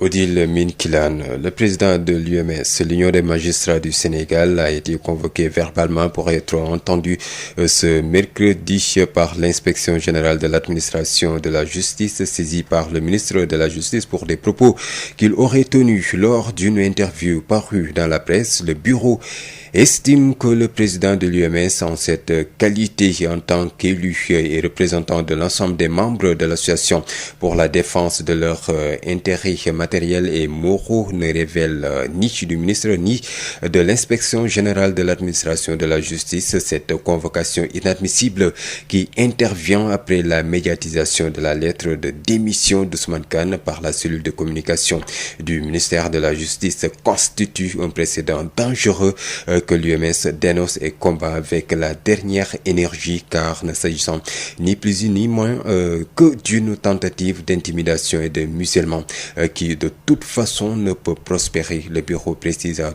toute fin utile que la dernière interview faite par le président de l'UMS a été publiée dans l'édition du journal Les Échos du 21 août de cette année 2020. Enfin, il appelle le bureau, tous les magistrats à la vigilance et à la solidarité pour barrer la route à cette stratégie malheureuse de déstabilisation de notre association, lit-on dans ce communiqué de l'Union des magistrats du Sénégal. Stratégie de lutte contre la Covid-19. L'État du Sénégal se prépare déjà pour l'après-coronavirus. Les autorités sanitaires et les parties prenantes se penchent sur les cadres d'une revue intra-action. L'objectif est d'analyser de manière très aiguë les actions posées dans le cadre de la lutte contre la maladie, enfin d'identifier les points forts et les points faibles. À l'issue de cette rencontre, des recommandations seront formulées pour trouver des solutions adaptées pour endiguer cette pandémie ici au Sénégal. Écoutons à ce propos Dr Amadou Doucouré, le directeur de la santé de la mère et de l'enfant, au micro de Moustapha Sall. À ce jour, le Sénégal compte 14 629 patients et au bout de 6 à 7 mois de contrôle, il s'avère nécessaire et indispensable de faire ce qu'on appelle la revue intra-action, qui est une auto-évaluation pour voir si les mesures qui sont en train d'être mises en œuvre sont efficaces ou non. Cette revue intra-action se fait selon un processus inclusif, multisectoriel et multidisciplinaire. Et l'objectif, c'est d'identifier les points forts, les points faibles, mais aussi de formuler des recommandations pour la suite. Je pense que c'est un moment fort parce que nous allons passer en revue l'ensemble des fonctions que sont la coordination, l'évaluation.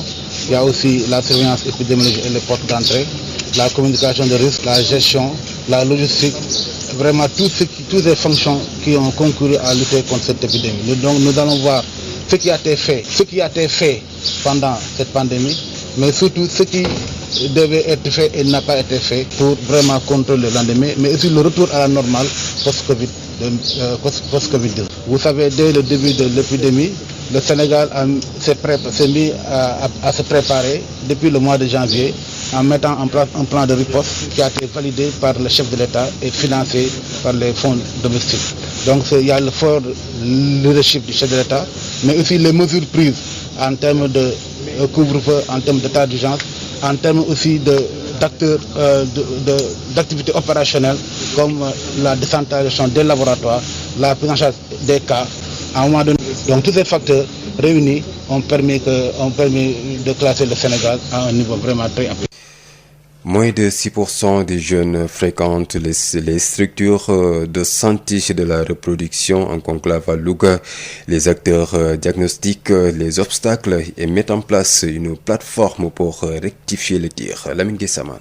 Malgré l'existence de nombreuses structures de santé mises en place par l'État, peu de jeunes fréquentent les centres conseils et les espaces de santé de la reproduction qui leur sont dédiés. 5,2% selon une étude du groupe d'études pour l'enseignement et la population. Louga ne fait pas exception à la règle. Mohamedou Sow, coordinateur régional du GEP dans le Ndiambo. Sur 100 jeunes, il n'y a que moins de 6 qui fréquentent régulièrement ces structures de santé. Ce taux-là est jugé extrêmement faible. Le problème est là récurrent. Régulièrement, il y a des cas de grossesse. Beaucoup de jeunes sont victimes de viols, d'attouchements sexuels. Ils ont énormément de difficultés. L'État a mis en place des structures de santé qui sont là et malheureusement, ces jeunes ne sont pas au courant. Les obstacles sont multiples et divers, nous dit le coordinateur régional du GEP à Louga. Les structures chargées d'accueillir ces jeunes, est-ce que c'est des structures qui sont appropriées? Est-ce que la confidentialité est là? Est-ce que peuvent se confier de façon objective face à ces personnes-là qu'ils trouvent là-bas? Parce qu'on a vu que le décalage d'âge est un facteur bloquant. Souvent, ces ces gens qui sont nommés à ces postes-là, c'est leur badienne, c'est leur maman, c'est leur tante, c'est leur cousine. Il y a un problème d'âge qui fait que les jeunes souvent ne sont pas sûrs est-ce que ces informations qu'ils donnent, est-ce que c'est des informations qui sont confidentielles, est-ce que ces jeunes vont la riser, est-ce qu'ils ne seront pas victimes de stigmatisation. Que faire pour rectifier le tir? Le groupe d'études pour l'enseignement de la population propose. On va d'abord mettre l'accent sur la sensibilisation, surtout mettre le focus sur les parents. Si les parents sont suffisamment informés, ces parents vont tout simplement servir de relais et ils vont booster ces jeunes pour qu'ils aillent fréquenter ces centres de santé. La solution des parents, nous, GEP, on va essayer d'appuyer cela, essayer d'organiser une autre rencontre avec les parents d'élèves pour pouvoir les sensibiliser davantage pour qu'ils puissent prendre en charge cette question-là. L'atelier tenu à Louga a accouché d'une plateforme des différents acteurs qui s'activent dans ce domaine.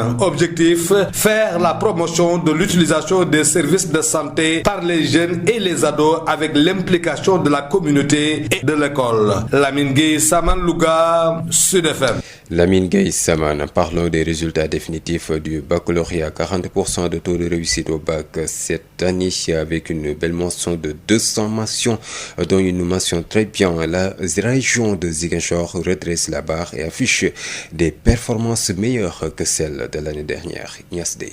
Ziguinchor redresse la pente et affiche cette année un taux de réussite au baccalauréat de 40%, un taux largement supérieur aux 26% enregistrés l'année dernière. Un taux de réussite combiné à une belle moisson de mentions, 200 au total, dont une mention très bien. Des résultats qualitatifs qui ont fini de réjouir les autorités à l'image de l'inspecteur d'académie de Ziguinchor, Cheikh Faye. Appréciable parce que tout simplement, l'académie a fait un bond de plus de 14 points au bac comparé aux résultats de 2019. Cette année, nous avons 40% de réussite globalement contre 26% en 2019. Au plan qualitatif également, nous avons enregistré vraiment des bons en avant parce que cette fois-ci, nous avons une mention très bien. Il n'y en avait pas eu l'année dernière, mais mieux encore. L'année dernière, on avait 105 mentions, toutes séries confondues. Cette année, nous avons enregistré 200 mentions, dont 178 à bien et 21 mentions bien. Un bond de 14 points comparé à la précédente session, l'abnégation des enseignants appliquée à la détermination des élèves, des facteurs déterminants que tente de décrypter le patron de l'école à Ziguinchor. D'abord, nous savons que le Sénégal a connu une accalmie au niveau du front social dans l'éducation ces 2 dernières années. Et donc, c'est des gosses qui sont arrivés avec un très bon niveau parce qu'ayant fait l'essentiel des programmes des classes intermédiaires. Donc ça, c'est un élément. Et donc, le bac, ça se prépare depuis la seconde. L'autre élément explicatif qu'on peut avancer, c'est l'harmonisation des progressions et des évaluations. Il y a eu des forats communautaires qui ont été organisés suite aux contre-performances pas au niveau du secondaire l'année dernière. Un taux de réussite de 40% au baccalauréat qui devrait extirper la région de Ziguinchor de la zone rouge dans laquelle elle était plongée depuis quelques années. Un taux de réussite qui avoisine le taux de réussite national au bac cette année qui tournerait autour de 46%. Ziguinchor, Ignace Dey, Sud FM. Ignace Dey, le syndicat des enseignants de l'éducation physique du Sénégal porté sur les fonds baptismaux pour défendre les intérêts matériels et moraux des enseignants d'éducation physique et sportive. La cérémonie d'affiliation à la CNTS-FC s'est tenue hier à la Bourse du Travail, une occasion pour ses membres de poser leur plateforme revendicative sur la table. Birame Ndiaye. Cette cérémonie de lancement a été une tribune pour son secrétaire général de lister leur plateforme revendicative. Et nous allons commencer par les PEPS. Pour ce corps, l'accessibilité au master de tous les détenteurs de la maîtrise en éducation et motricité et que celui-ci puisse se faire en ligne. L'ouverture d'autres unités de formation et de recherche en STAPS, c'est-à-dire les sciences techniques des activités physiques et sportives dans les universités sénégalaises. La réouverture du concours des inspecteurs de spécialité et les inspecteurs de l'enseignement du moyen et du secondaire. Pour les MEPS, la modification du décret 2018-803 en insérant l'article 12 du chapitre 5 et du projet de décret CAPSEM-EPS et son introduction en procédure d'urgence. Le reversement des maîtres d'éducation physique et sportive dans le corps des PCMG, c'est-à-dire les professeurs de collège d'enseignement moyen général en EPS, selon les modalités qui seront définies de façon concertée. Intégrer les 82 professeurs contractuels détenteurs du CAPSEM-EPS dans le dit corps, c'est-à-dire la formation payante du Bac+2. Abdou Dia va plus loin. Pour lui, il faut une bonne réorganisation de leur discipline. Pour les chargés de cours, leur trouver un plan de carrière. Et aussi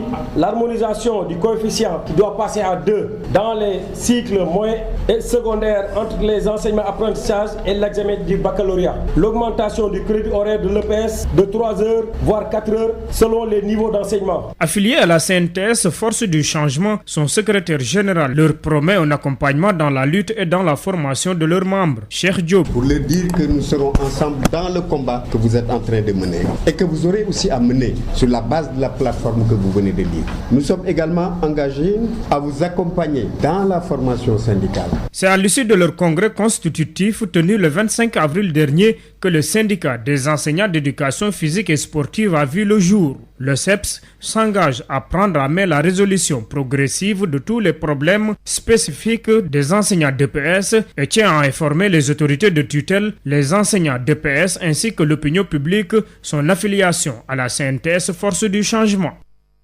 Birame Ndiaye, parlons tout à fait autre chose. Les stationnements anarchiques des gros porteurs dans la région de Kédougou fait grincer des dents du côté de Mako. Cette situation est fortement décriée chez les autorités locales indexées. Le maire de Tomboronkoto rassure pour laisser entendre qu'un projet de construction d'une aire de stationnement moderne est en gestation. Boubacar Tamba. Le stationnement anarchique des gros porteurs sur l'axe Tambacounda-Kédougou, surtout à la hauteur des villages de Mako, Nyemenike et Temassou dans la commune de Tomboronkoto, demeure sous les projecteurs de l'actualité ici dans la région de Kédougou. Idrissa Diallo, un opérateur économique vivant à Mako, s'en offusque. Nous déplorons cette anarchie sur la route, ce désordre total qui fait de la route un espace très accidentogène. Nous avons une autorité locale qui a été témoin de beaucoup de dégâts causés par ce désordre de tous bords. Et quel est l'appel que vous lancez? Le problème de notre localité, il n'est pas national, c'est un problème local. C'est juste à la mairie de notamment comprendre que c'est à elle d'organiser ça. On perd beaucoup d'argent, on perd à moins plus de 250 000 francs par jour. Avec 250 000 francs par jour, on aurait eu jusqu'à près de 80 millions de recettes à l'année. Moi, je veux qu'on endigue l'assistanat. Il faut que dans nos localités, que les gens aient un peu de créativité. Ça, c'est pas normal. C'est pas à Maki d'organiser ça. C'est aux autorités locales. C'est aux conseillers qui voient tous les jours ce que ça nous coûte. Pour le maire de Tomboronkoto, cette question sera sous peu renvoyée au Kalan grec, Fali Kamara. Le problème fondamental, c'est d'aller vers l'étude de faisabilité. Parce que l'air là, c'est vrai que ça va régler un problème de sécurité pour les biens et les personnes. Mais aussi, ça va régler un problème de recettes pour la commune. Il faut électrifier, il faut un plan d'assainissement, il faut des infrastructures qui permettront aux gens de mener des activités économiques. Et l'étude de faisabilité, c'est fait?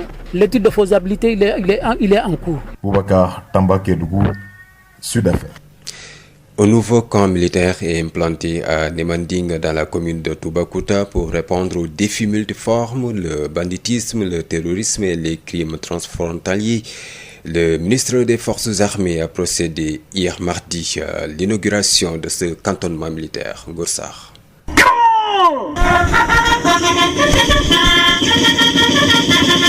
Cette cérémonie permet d'honorer un officier, feu le colonel Momar Talla Fall, dont le camp de Nemandi portera désormais le nom. Le ministre des Forces armées a procédé ce mardi au baptême et à l'inauguration du camp militaire colonel Momar Talla Fall, implanté à Nemanding dans la commune de Toubacouta sur une superficie de 10 hectares.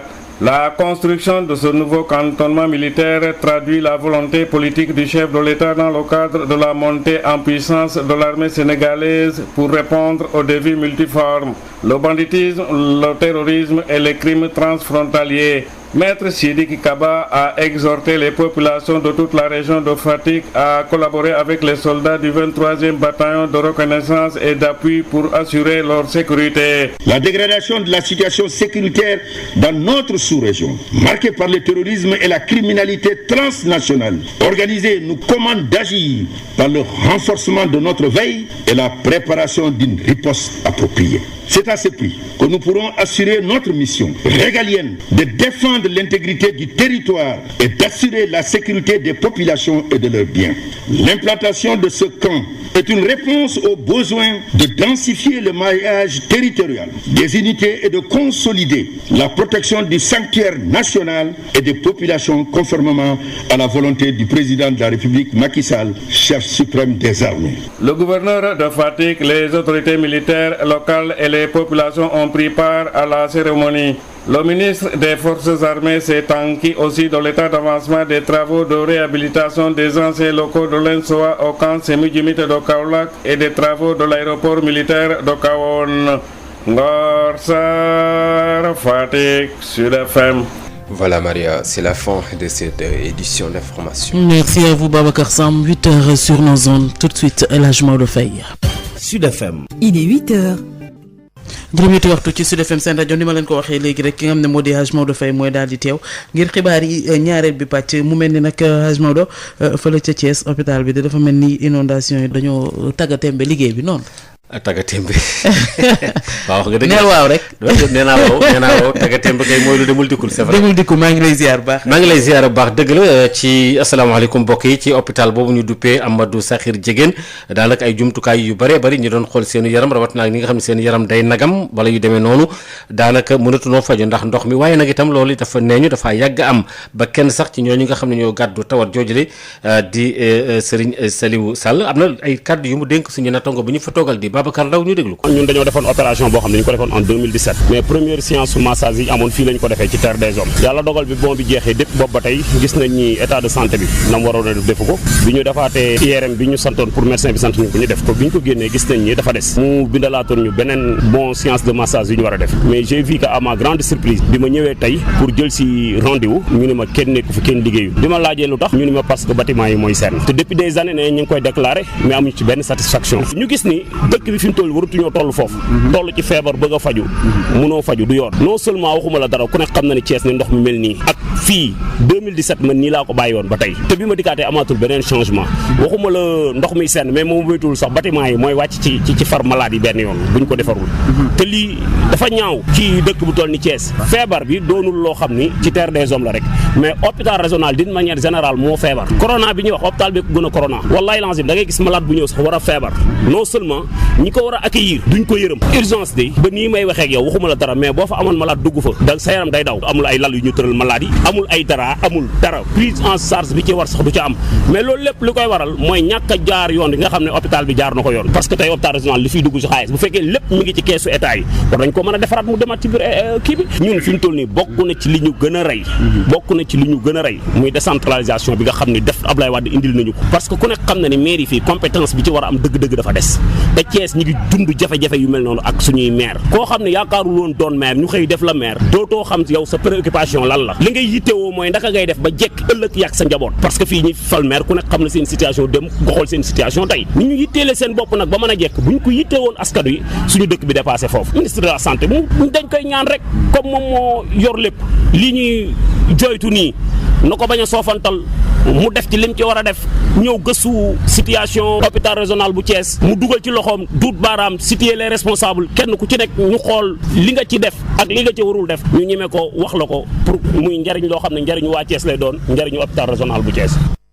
li aju ca diwaan ba léegi nga xamee ni moom moo di nekk ca Ndar moom ci boppam bu ñu fa demee lu tolloog 5,000 kër yoo xam ne jot nañ leen a xayma wàññi leen itam ay koppar yooyu des na leen ko jox lu mu gàtt-gàtt ñeent fukki junni jàpp juróom-benn fukki junni ci ay koppar ci ñaar fukki quartier ak fanweeri quartier ak ñett yi xayma nañ ca ñaar fukki quartier ak ñaar yoo xam ne lor nañ ci ndox mi ak nañu taxawale yi fii ngir itam ñëwee jàppale gouverneur bi foofu la di Khadim Anne moom yëkkati ci ay kàddu ki ko taatan di Yves Ten waaw CRD bi dañ doon waxtaani projet boo xamante ni dañuy dimbali ñi nga xamante ni ñoom la mbënn mi laal mbëndu nawet bi projet bi sax li ñu fi ciblé toll na ci 5,000 nit ñoo xamante ni projet bi daal bëgg na dimbali leen ni mu koy defee nag mooy ay transfert monétaire donc ñoo xam ne da leen di dimbali par rapport ak li ñu perte yi nag ñu ngi koy évaluer en fonction donc soit ménage bi dafa nekk ci RNU bi wala nekkul ci RNU bi bu dee koo xam dafa nekk ci RNU bi registre national unique bu fekkee dafa perte lu toll ni 20 ak juróom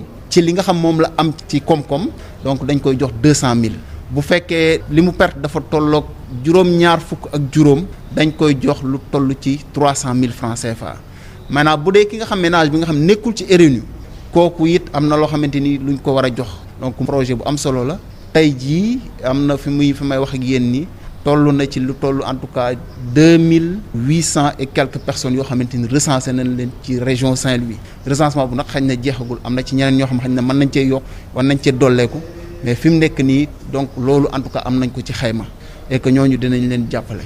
te bi ñu defee xayma gis nañ ni que fi mu nekk nii c'est vrai que am na quartier yoo xam ne sax amaguñ lépp quartier yi am ay sinistrés mais ci commune Ndar lu mat ñaar fukki quartier ak ñaar déjà am nañ ni ñii am nañu sinistre donc commune Ndiébène Gandiol aussi am na fa parce que am na ay villages yoo xam ñaari villages yoo xam wax nañ ñu fa am nañ ay sinistré muy village yu Kër Barka ak village yu Ndiébène Gandiol mais ñoom seen i sinistré xañ na bëriwul ak comparé ak commune Ndar parce que fële ñaar fukki sinistré lañ ñu fa wax alors que commune Ndar li ñu fi recensé rek pour le moment toll na ci junni ak juróom-ñetti téeméer yu tegal donc fanweer ak juróom. li aju yooyu tamit ci xeex bi ñuy xeex ndox yi ba léegi ak ci école yi fi mu toll ministre bi ñu dénk wàllu njàng mi di Mamadou Talla am na ci ay yu mu joxe luy tolloog ñaar fukk ci ay moto pompe ministre bi ñu dénk wàllu njàng mi Mamadou Talla ci micro El Hadji Moussa Thiam. di leen wax ne rek le gouvernement def na lu rëy lu am solo en tout cas depuis 2011 ba léegi am na foo xam ne 2011 soo fa doon dem da nga gis li mu meloon waaye def nañ fi ay installation yu am solo de telle sorte que léegi mun nañu wax ne que en tout cas zone yooyu ça commence donc à s'éloigner de nous mais comme tout à l'heure préfet loolu la ma doon wax am na foo xam ne yeneen gi li ñu installé fi ay anam yu baax donc foofu mun nañu wax ne encore wax dëgg yàlla mu ngi tan donc ñu ngi dem rek di jàng lii nag li xew si àddina bi yëpp pratiquement si Sahel rek malheureusement si Sahel mun nañu wax ne mën na ay 200 personnes yoo xam ne ñoo si ñàkk seen bakkan donc ñun nag ñu ngi sant yàlla pour le moment eggul foofu waaye gouvernement bi taxaw na président jël na décision donc def le plan Orsec léegi nag en dehors du plan Orsec mu jox ma instruction ma ñëw fii ànd ak yéen remettre leen les 20 motopompes yoo xam ne ñu ngi fi 20 motopompes yooyu nag yéen a koy utiliser su la neexee ngeen def ko si école yi parce que man école aussi ça sama affaire la xam naa suñu demee bay tijji école yi moom mun naa mu am solo effectivement si kër yi si dans la rue et partout di leen wax ne que en tout cas l'éducation nationale le président de la République tout le gouvernement du Sénégal mënuñu fàtte tout le temps ñu ngi si kaw ñu ngi si yoon bi di dimbali di accompagner population loolu mooy suñu mission. li aju ci wàllu unité 1 bis ba nekk fële ci Parcelles Assainies bu Kër Massar foofa ndox yu vert yi ndox yi dafa dem ba daal rek doy waar lool bari fa lool ne fa gaddaaral am na nag ay entreprises yi nekk foofu daal yu leen bëgg a jàppale ci mbir yi El Hadji Moussa Thiam. unité 1 bis bu Parcelles Assainies bu Kër Massar daanaka daal xar kanamam moo ngi soppeeku ndax ndox yu bari foofee daanaka daal da ngay seen benn tapis bu vert si kaw ndox mu taaju bi di wane ni daal daanaka daal li fi ne ci ndox yàgg na fi lool si biir cité boobee nag ñi nga xam ne askan yu bari dañuy xuus ngir mën a dem doxi seeni soxla ñenn ñi sax jot nañoo jël seeni conseil ngir rek mën a toog jàmmaarloog ndox mi nga xam ni depuis jamono yi yëpp daal daan nangu seeni kër fii nag ci bërëb boobee daanaka daal nguur gi jàppalewu leen ci wàllu liggéey bi loolee ki ko xamle di délégué de quartier bi di Khalifa Diallo. bu état gisuñu fi nii mairie gisuñu fi kenn ñuy gouvernement et peut-être boo duggoon tey ci quartier bi am na ñoo xamante ni ñi ngi fanaan seeni étage am ñoo xam ni dëkkatuñu ci suuf am ñoo xam ni ñi ngi lal ay kile comme suñu doyen bi ñoom dañu lal pour di teg ay taabal pour lekk ci kon donc gisuñu kenn ku dugg ci fii pour defal ñu benn action quand même. jamono ji nag askan bi di jànkoonteeg ay jafe-jafe yu bëri ba tax ni nag mel na ni rek li nga xam ne daal yaakaar moo ngi commencé feeñ gannaaw nag bu ay nit commencé ñëw di leen jàppale si. un grand ouf pour nous quand même en attendant de voir les conséquences. si lu jëm nag ci wàllu responsabilité sociétale d'entreprise am nag tax na ba Dangote Ciment daal di ñëw nag jàppale nguur gi daal ci seen xeexup mbënn bi nga xam ni amal nañ ko ci bërëb boobee loolu ki ko biral di Leyti Ndiaye bi nga xam ni moo di responsable mine de la géologie et du développement durable opérationnel ci Dangote Ciment. tamit suñu teewaay méngoo na ak li nga xamante ni moom la gouvernement du Sénégal woote fan yi si ginnaaw à travers le ministre de l'intérieur ne bépp bonne volonté bépp citoyen ou bien entreprise mën na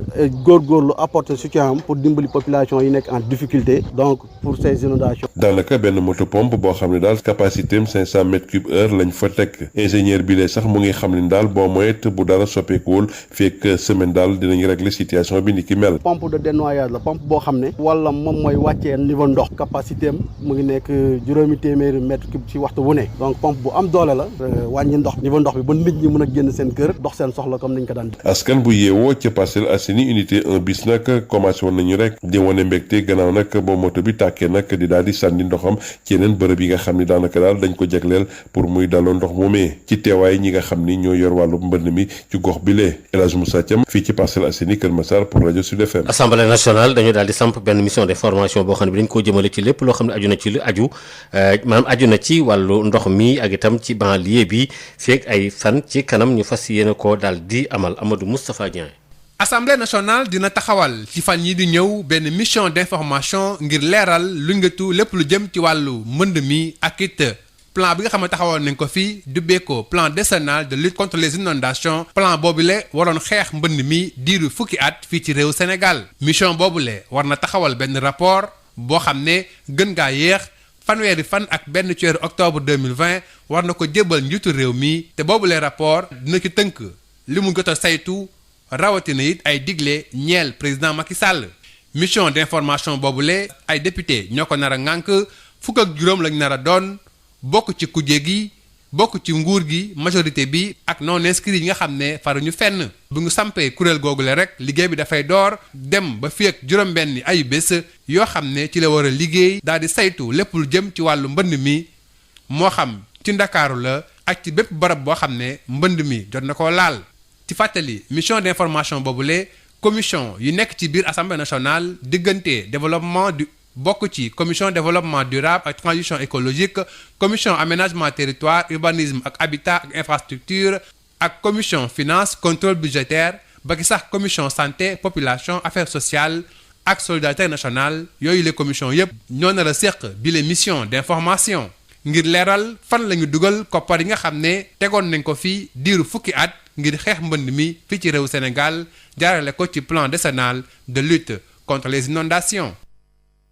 jaajëfal Amadou Moustapha Dieng baykat yi nekk ca département bu Ndar ak li ko wër ak kilifa yi fa nekk ñu ngi doon daje ci talaata ji ak waa ISRA ngir mën a xalaat ci lépp loo xam ne aju na ci luy gën a dooleel li jëm ci wàllu mbay mi foofule loolu ministère bi ñu dénk wàllu mbay mi ak itam li aju ci jumtukaay yi jëm ci wàllu àll bi ànd ci ak waa SAED ak OMVS ñoo ko doon amal ngir gën a may nag ñi yëngu ci wàlle bi ak seenu mbay gën a jëm ca kanam Yves Tendeng. lii di xibaar yi ñeel coppite yi di bàyyeeku ci jëw ji daanaka doon luy teel lool ñi nga xam ne ni ñooy yëngu ci wàllu mbay mi te mu waraloon seeni dajaloo bi lee ngir weccoo xalaat ci wàllum projet de renforcement résilience bi kii di Djibril Diagne mooy coordonnateur national bu plateforme changement climatique agriculture ak sécurité alimentaire ci biir ministère bi ñu dënk wàllum mbéy mi. tey dañu daje woon fii ci ISRA pour waxtaanee mbirum coppiteg jaww ji ñu koy wax changement climatique nga xamante ni dañoo am benn projet bu bees ministère de l'agriculture ñu koy wax projet de renforcement de la résilience ñuy xool nan la ñuy yokkee ndëgërlaayu baykat yi nga xamante ni ñoo nekk ci vallée bi ak ci zone bi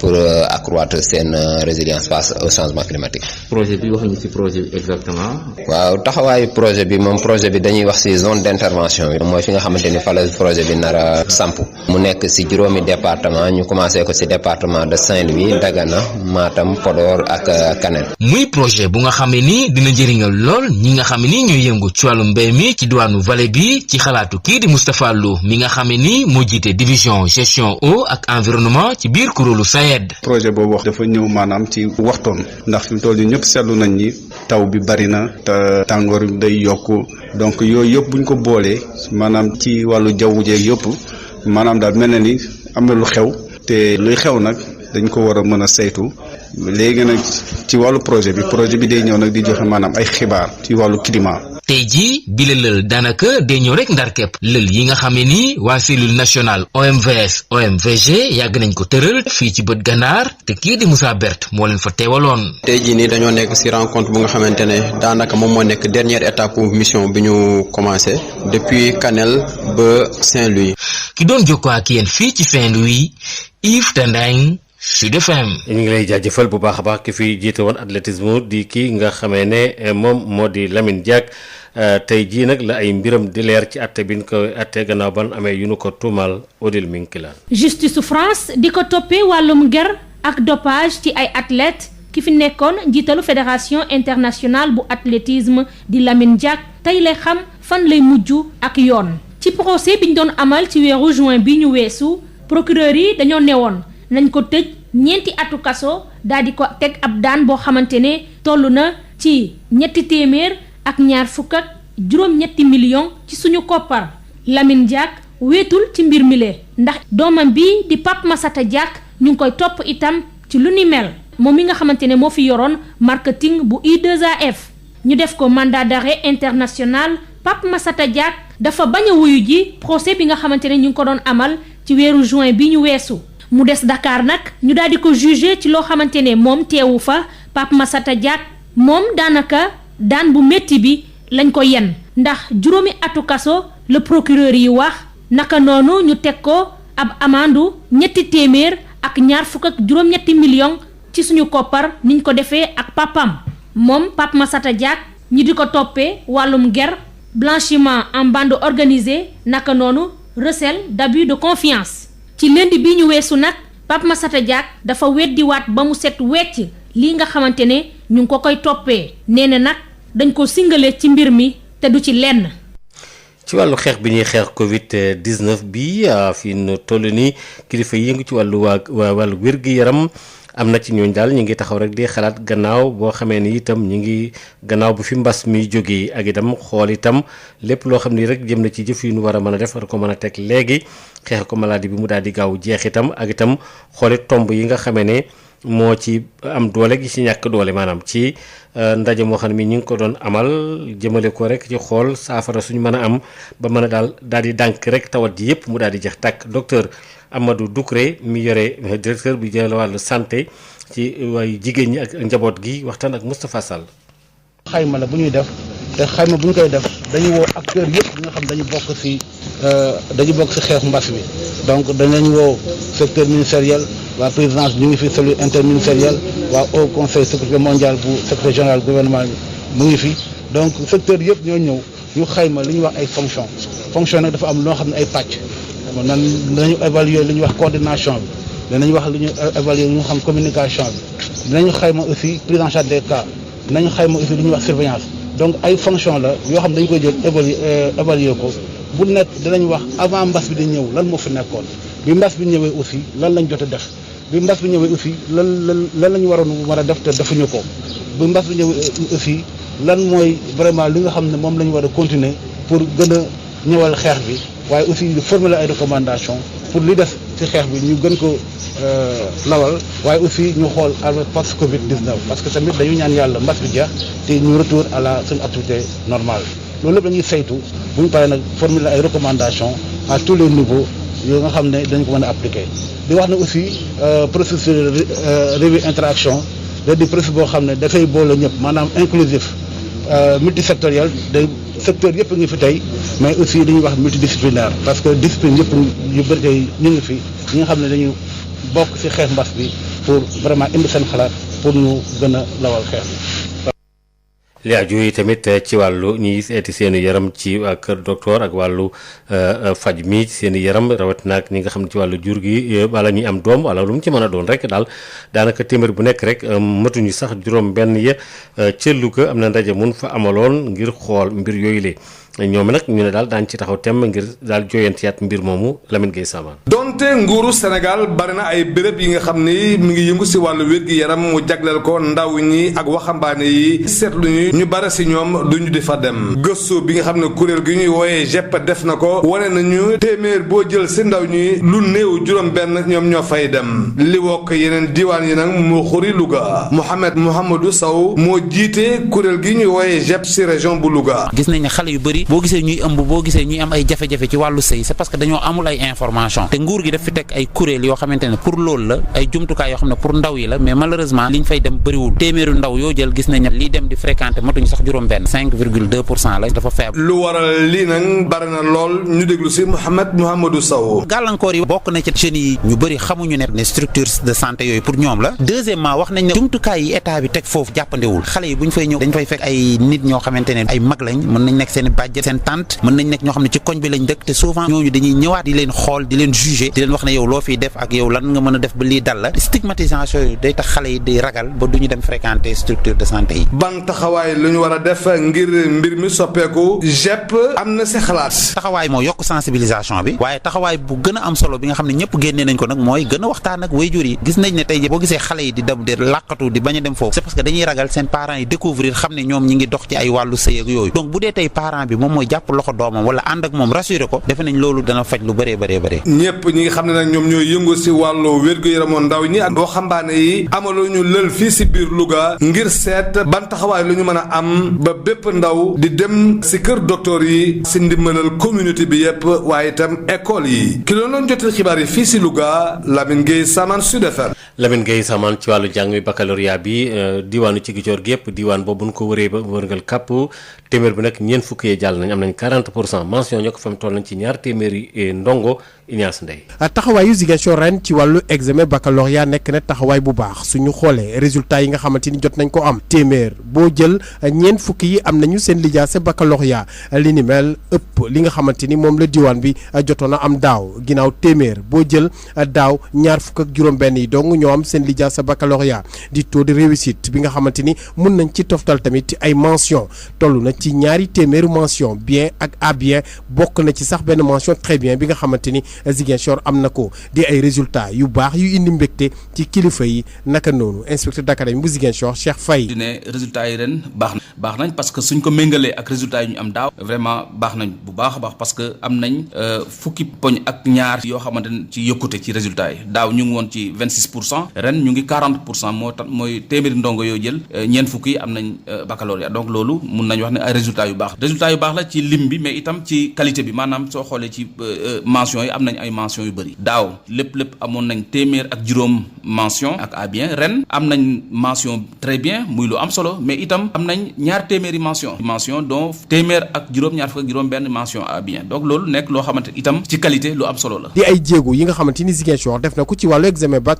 suñ ko méngaleeg li nga xamante ni moom lañ fi amoon daaw loolu bokk ci pas-pas jàngalekat yi ak kii pas-pas ñii di élèves yi bokk na ci tamit ay facteurs yi nga xamante ni kii di inspecteur d'académie mu ngi koy faram fàccee. bac depuis seconde lañ koy préparer te xam nañ ne ñaari at yu weesu vraiment amoon na dal njàng mi ak njàngale mi xale yi jàng nañ jàng bu mucc ayib loolu day am jeexital suñ ñëwee terminal parce que am nañ niveau bi ñuy jàll ñaareel ba mooy ren def nañ premier semestre am bu baax deuxième semestre bi itam effectif yi dañ ko wàññi redimensionné maanaam jàngalekat yi lim bu néew ci ay ndongo lañ amoon ñu mun a surveiller ku nekk gis ku nekk ni muy jàngee loolu day tax mbir mi gën a yëwén leneen lañ ciy yokk rek moo di ne waaw bi ñu gisee ne résultats yi baaxuñ dañ laloon ay lël ci biir lycée yi càmbaraat li tax résultats yooyu baaxul biñ ci jógee ñu nas ay di taux de réussite 40% wàllu baccalauréat ren bi nga xamante ni dina génnee Ziguinchor ci zone rouge bi ñu jàppoon ni at yëpp mu ngi woon foofu taux de réussite bi ñu jàpp ni sorewul loolu bu baax taux de réussite national baccalauréat ren fii ci réew mi te ñuy laam-laame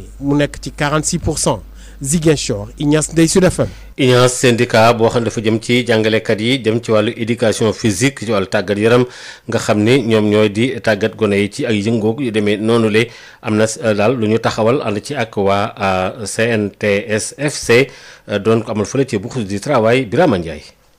ndaje bile nga xamante ne ci la ñu doon dalloo seen syndicat bile tax na seeni kilifa daldi ci porox ndoll fësalaale la nga xamante ne moom moo nekk seeni jafe-jafe. li nga xam ne bokk na ci ñaxtu yi ñu téyegum EPS biñ ci njëkk a jël mooy PEPS ñooñu danoo bëgg continuer seen formation ci benn diplôme bu ñuy wax master di ñaan aussi état bi mu ubbi ay filière yoo xamante ni ci Sénégal ci université yi danañ fa mën a dem ngir jàng ñi nga xam ne mooy maître d'éducation physique et sportive muy pàcc boo xamante ni lu tolloog ñaar fukki at ak ñeent ñi ngi daw ci signature ab décret boo xam ne da leen di jëlee ci maître d'éducation physique et sportive yóbbu leen ci corps bu ñuy wax PCEMG loolu bu ñu ko ubbee ñuy ñaan gouvernement bi ñu yóbbu ko procédure d'urgence ngir ñu mën a am seen diplôme bu ñuy wax PCEMG ndax diplôme PCEMG boobu mooy tax ñu jógee ci hiérarchie B4 mën a dem ci hiérarchie B2 ndax signature décret boobu moo yóbbaale suñuy rakk yi nga xamante ni ñoo def formation bac plus 2 nga xam ne ci ñoom am na lu tolloog juróom-ñett fukk ak ñaar yoo xamante ni juróom benn at a ngi nii ñu jël leen comme professeur contractuel te bu ñu signé wu décret bi ñooñu duñ mën a doon ay fonctionnaire plein comme seeni morom. Abdou Dia gën na cee sori bu ñu sukkandikoo ci moom jàpp na ne faaw ñu daal di andi coppite ak doxalin yu yees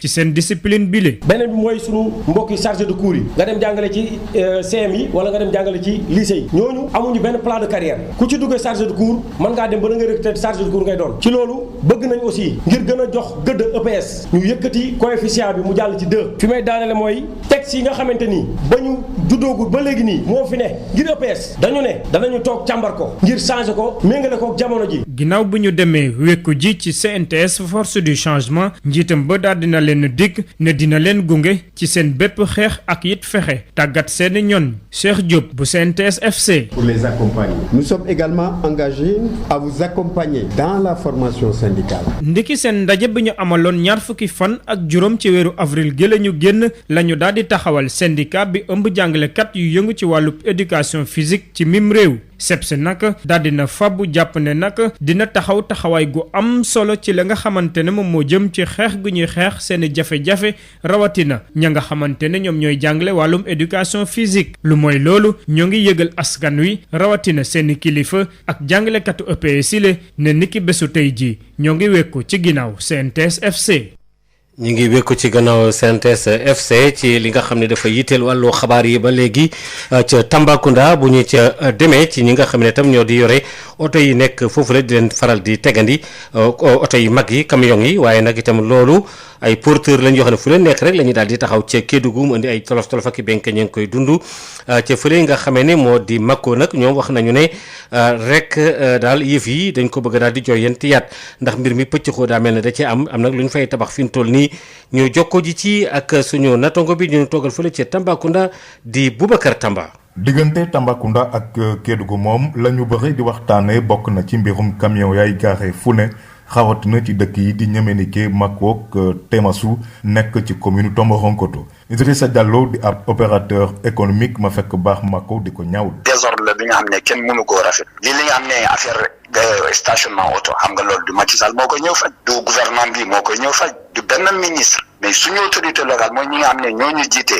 ñi nga xam ne ñoom ñoo ñu tànn te ñu gis dégâts yi lii di indi fii loolu dégâts la dafa am ay divagation vache ak ay âne dafa am ay auto yu garé dans tous les sens mais aussi dafa nekk li nga xam ne manque la parce que nuroo nag bés bu nekk ñuy ñàkk lu toll ni 250 000 francs jour 250 000 francs par jour boo ko xoolee si at mi ñuy ñàkk lu toll ni 80 millions appel bi may lancé mooy que gars yi def nañu lu toll ni 75 mois si nguur bi defuñu ko mais c'est pas trop tard mooy ñu xam ne que gouvernance locale c'est d'abord le bien-être des populations. jaxaafu Tomboronkoto nag jàpp ni du yàgg dara mu doon lu ñuy nettali Fally Camara. nañu problème bi bu yàgg lu ñu xalaat def mooy que suñu aménagé ci biir air bi côté yi war nañu am ay boutique ay cantine ay atelier ay restaurant nañ jàppalante pour projet bi mun a avancer dans de meilleures conditions et pour l'intérêt ñëpp. financement yi am na. financement yi lépp amul mais am na lu ñu jot am parce que ci xaalis bi ñu am PMC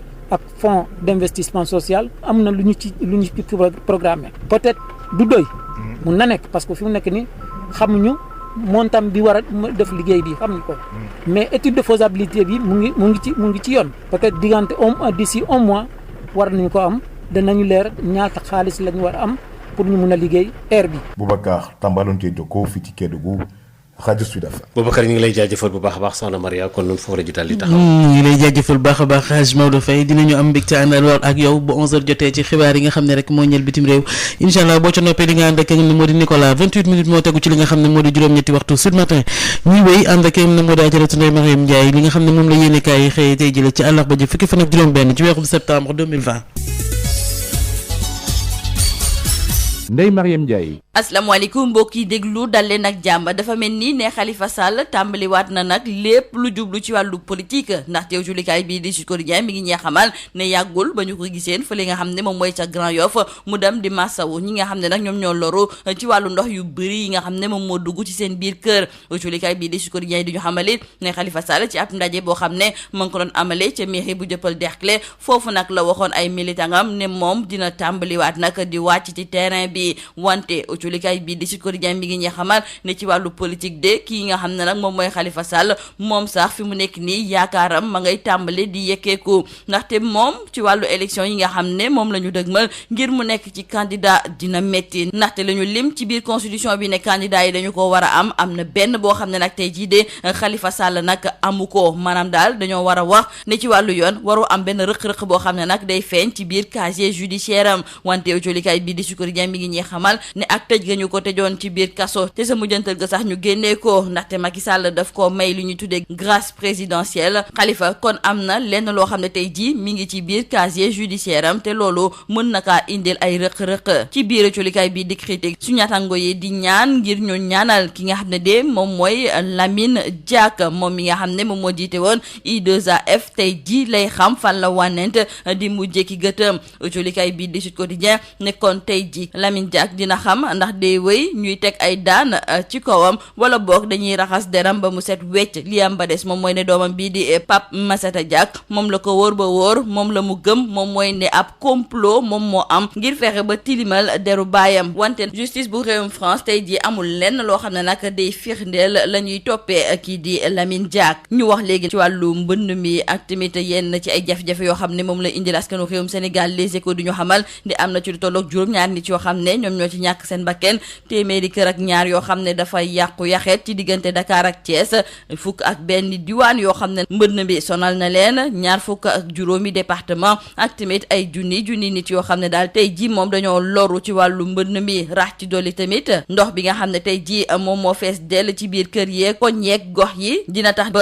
feebar bi di sibiru gën a yokk te loolu moom day tax ba ci lu tolloog ñaar téeméeri jigéen yu won lor ak tamit juróom-benni téeméer ak ñeent fukki xale yu am lu néew juróomi at feebar bi mën na leen a sonal wàllu mbënd boobu sax moom moo taxoon ba ku ci mel ni Ousmane Sonko soloon dàllam dem nemmeeku ji ñi nga xam ne ñoom ñoo loru ci wàll gi ni mel wante Sonko it daal dina ci profito ngir xas ñenn ci ñi nga xam ne nee nañu yee yaay ay opposant lañu te moom moomu di Ousmane Sonko la ko wóor ba wóor moom mooy ne Macky Sall moom moo leen di fay Macky Sall moom moo leen yónnee wante dafa mel ni ne kàddu yooyu daal kii di Bougane Gueye Dany daf cee gis boppam ba sax ci biir jolikaay bii di lii quotidien daal dinay tontu nag jëmale ko ci wàll gi ni mel ndaxte moom la mu gis moom mooy ne Ousmane Sonko moom de la xew démb ak barke démb ci seen diggante dafa mel ni nag ne daf koo fàttee wanteew jolikaay bii di réew mi quotidien ci coow loolu nga xam ne moom moo juddu ci diggante kii di Ousmane Sonko ak Bougane Gueye Dany moom la mu leen di xamal rek moom mooy ne coow loolu moom warul mun a nekk ndaxte ñoom dafa mel ni ne dañoo juum ci xeex ga ñu war a xeex wala boog sax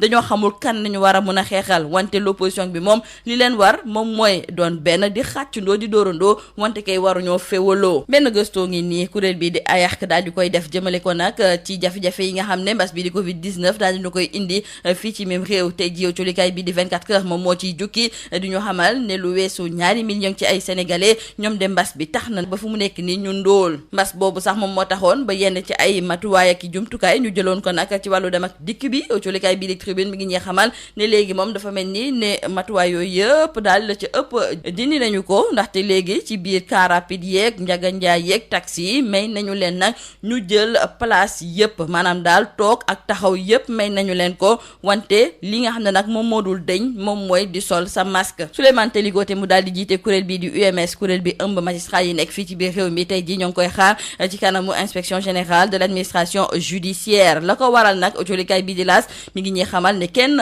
waxu ko wante ñoom de suñu naatangoo yoo colikaay bi di laas ñoom xam nañu ko ndaxte ñoom nee nañu la leen wër ba wër moom mooy ne kàddu yi nga xam ne kii di Souleymane Téliko fasaloon na ko nag jëmale ko ci mbirum Khalifa Sall loolu moom moo tax ba tey ji ñu woo ko ci kanamu IGAJ ñi nga xam ne nag ñoom ñooy magistrat yi ñoom sax lañ ca gis moom mooy ne kii di Souleymane Téliko dañoo bëgg a fayu rek ñoom seen fipp ga ñu fipp woon keroog ba ñu daal di jëlee seen benn natango ca Podor yóbbu ko ca diwaanu Thiès ñoom waa UMS di xamle ne duñu nangu ñu leen di xoxatal tabaxu grande mosquée bu Tivaouane l'info moo ñuy xamal ne ci altine gi nga xam ne dañ ci doon amal ab ket amoon na nag lu tollook $1 milliard ak xaaj goo xam ne jotoon nañ ko cee am wante démb ci talaata ji l'info mi ngi ñee xamal ne koppar googu de yokku na bu baax a baax ba léegi tollu na nag ci $5 milliards yoo xam ne taalibe tijaan yi ñoom ñoo ko daal di génnee ngir ñu yeggali grande mosquée bu Tivaouane jeexale ko culikaay bi di Le Soleil tey ji di ñëwaat ci mbirum tàggat yaram rawatina nag ci li ñuy tuddee surf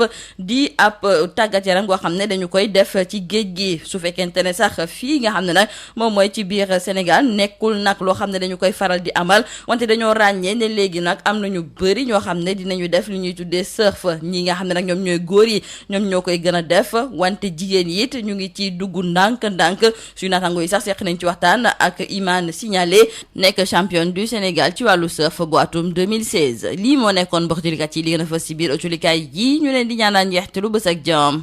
jaajëf ñu àndoon ci ak ne moo di Ajaratu Ndeye Marième Ndiaye ñeent fukki simili ak ñeent tegu ci juróom-ñetti waxtu ñu ànd ak Marie Rosalie Ndiaye ci li nga xam ne moo di info santé. asalaamaaleykum mbokk déglukat yi association SOS Malade Sénégal moo lancé ab programme d'action boo xam ne la muy sabab moo di jàppale ay tuut tànk yoo xam ne seen wërgu yaram dafa tagatembe te nañu leen di fajee ak it la ñu leen di jox ñu lekk ci jamono mbas mi gàll guuse loolu buñ leen dee xayma xaw nañu toll ci ñaar fukki tuut tànk yoo xam ne ñu ngi sosoo ci ay njaboot yoo xam ne seen loxo jotul seen gannaaw leeral yi bawoo ci docteur Mohamedou Dramé di responsable cellule œuvre sociale bu association SOS Malade Sénégal. SOS Malade Sénégal nga xam ni ay ndaw réew mi ñoo ko sanc ci atum 2014 ngir taxaw sénégalais yi nga xamante ne en tout cas ñi nga xamante ne ñi ngi dëkk Sénégal ñi ngi nekk Sénégal sans benn exclusion te nga xam ni seen loxo jotul seen ginnaaw pour ñu mën a faj seeni soxla ci wàllum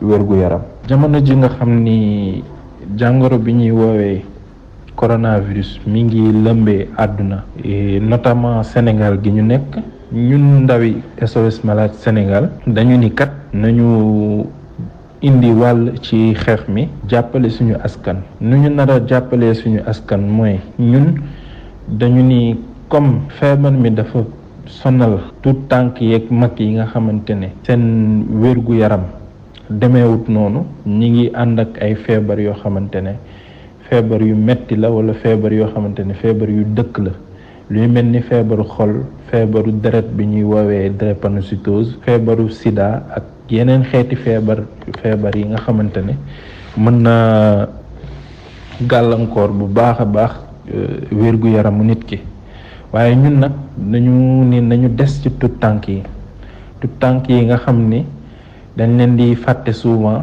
te dañuy fàtte ni ñoom aussi ci ñi nga xamante ne ànd nañu feebar yi ma cité tantôt ci lañu bokk. ngir dàpp li ñuy mbëbët gannaaw boobee projet nga xam ne buñ ko dee xayma ci koppar dinañu soxla lu toll ci juróom-benn million ayu bés bu nekk dinañu def lu ñu duppee levée de fonds maanaam dinañu jël benn tuut tànk fexe ba dajaleel ko koppar ga mu soxla ngir faju te mën a aaru ci mbas mi. dinañu permettre semaine bu jot ñu daal di lever ay fonds def ay collecte ci réseaux sociaux yi comme Facebook, Instagram, WhatsApp etc.